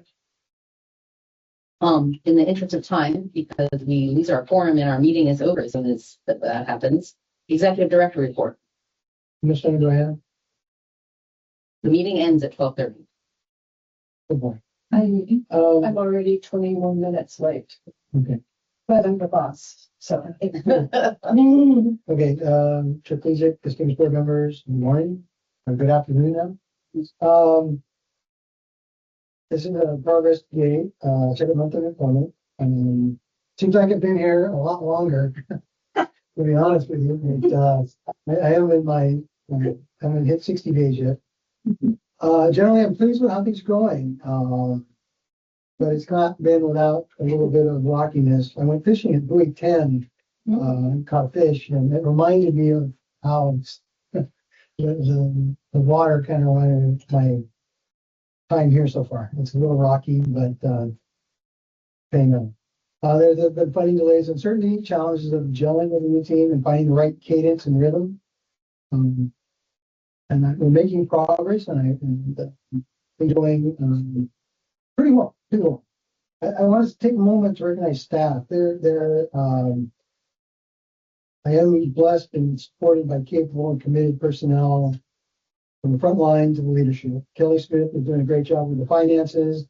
She's working changes to the budget, the format and stuff, and the workshops we'll do. You'll see that work being carried out. She's doing a great job of keeping us in compliance and making sure everything processed is going through it and workflows properly. Jennifer is really stepping up. I call these micro changes. She's managing micro changes because I'm changing little things all the time. And I think she's caught on to the fact that I'm going to look for continuous improvement. She's doing it herself and it's really making a change, I think, in the day-to-day, and she's growing as a leader. Jason Jones, you all know him. He's a solid professional. The way he takes on travel training, one of his customers was here today in support of us and Jason's activities.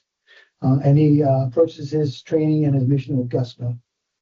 Madai she's top-notch professional. She has exceptional skills. She's very good at what she does. Excellent hire. And between the training activities and tracking and all that, she's done a terrific job.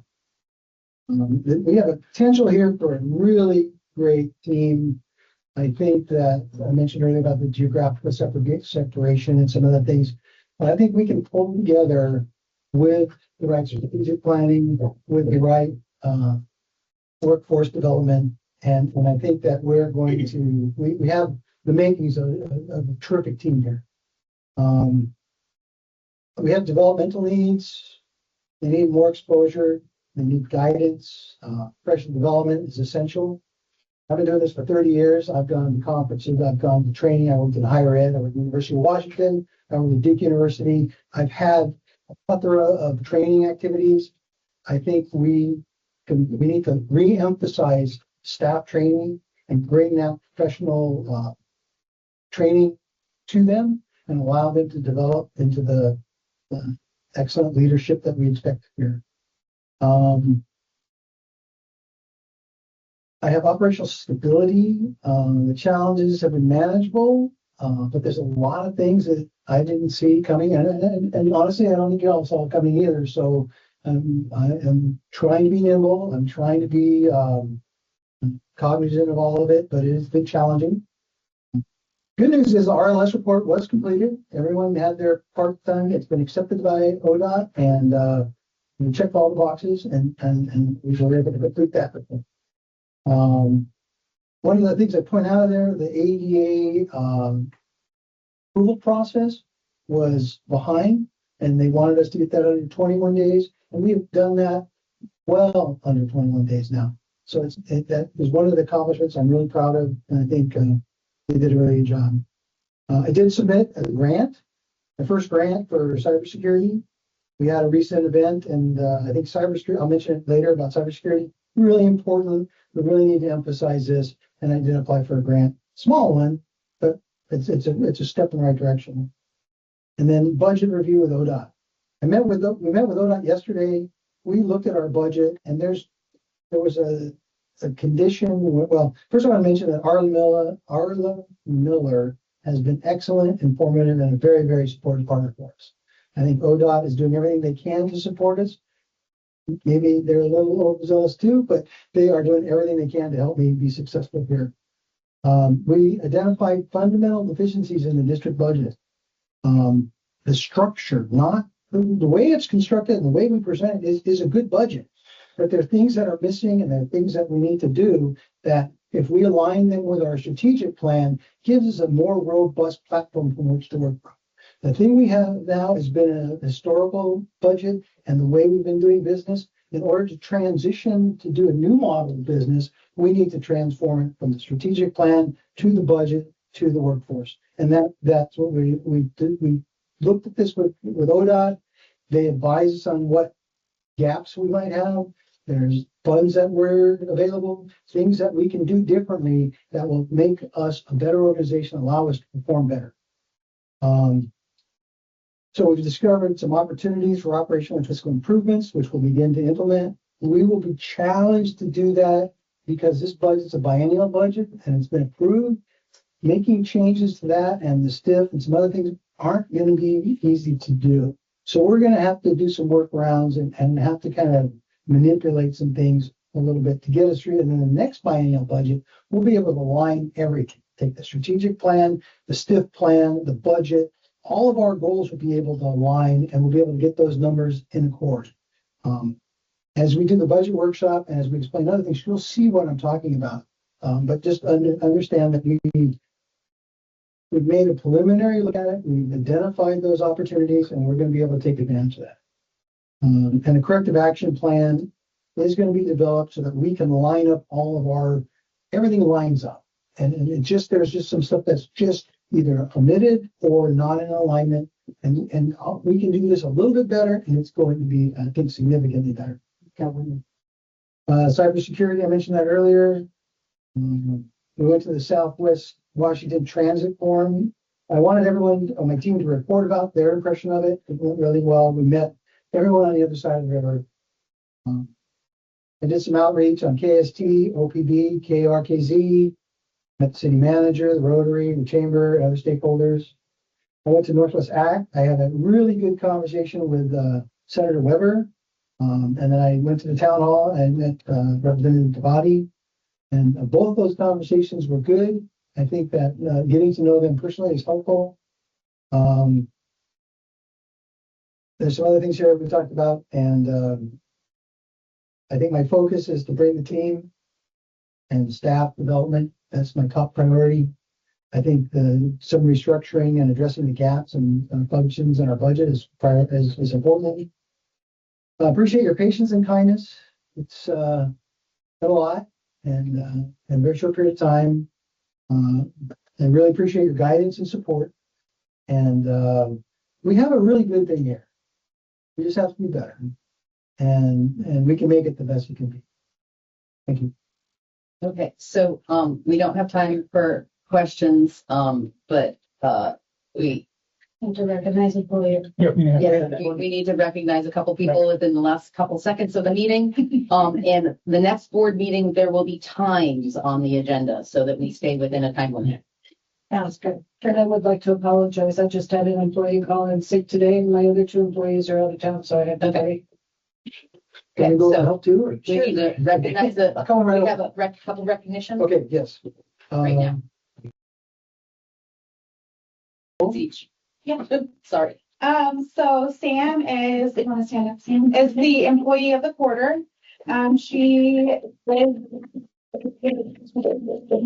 is a transportation support specialist. She's been with SETD for about a year. Since she's been here, she's been a tremendous help and has brought many of her skills to the table. Not only has she helped paratransit a ton, just SETD as a whole. Sam's always kind and helpful. And in addition to working at SETD, Sam is a volunteer first responder for Napa Fire District, as well as a search and rescue volunteer. So Sam, thank you for all you do, not only for SETD, but our community as a whole. All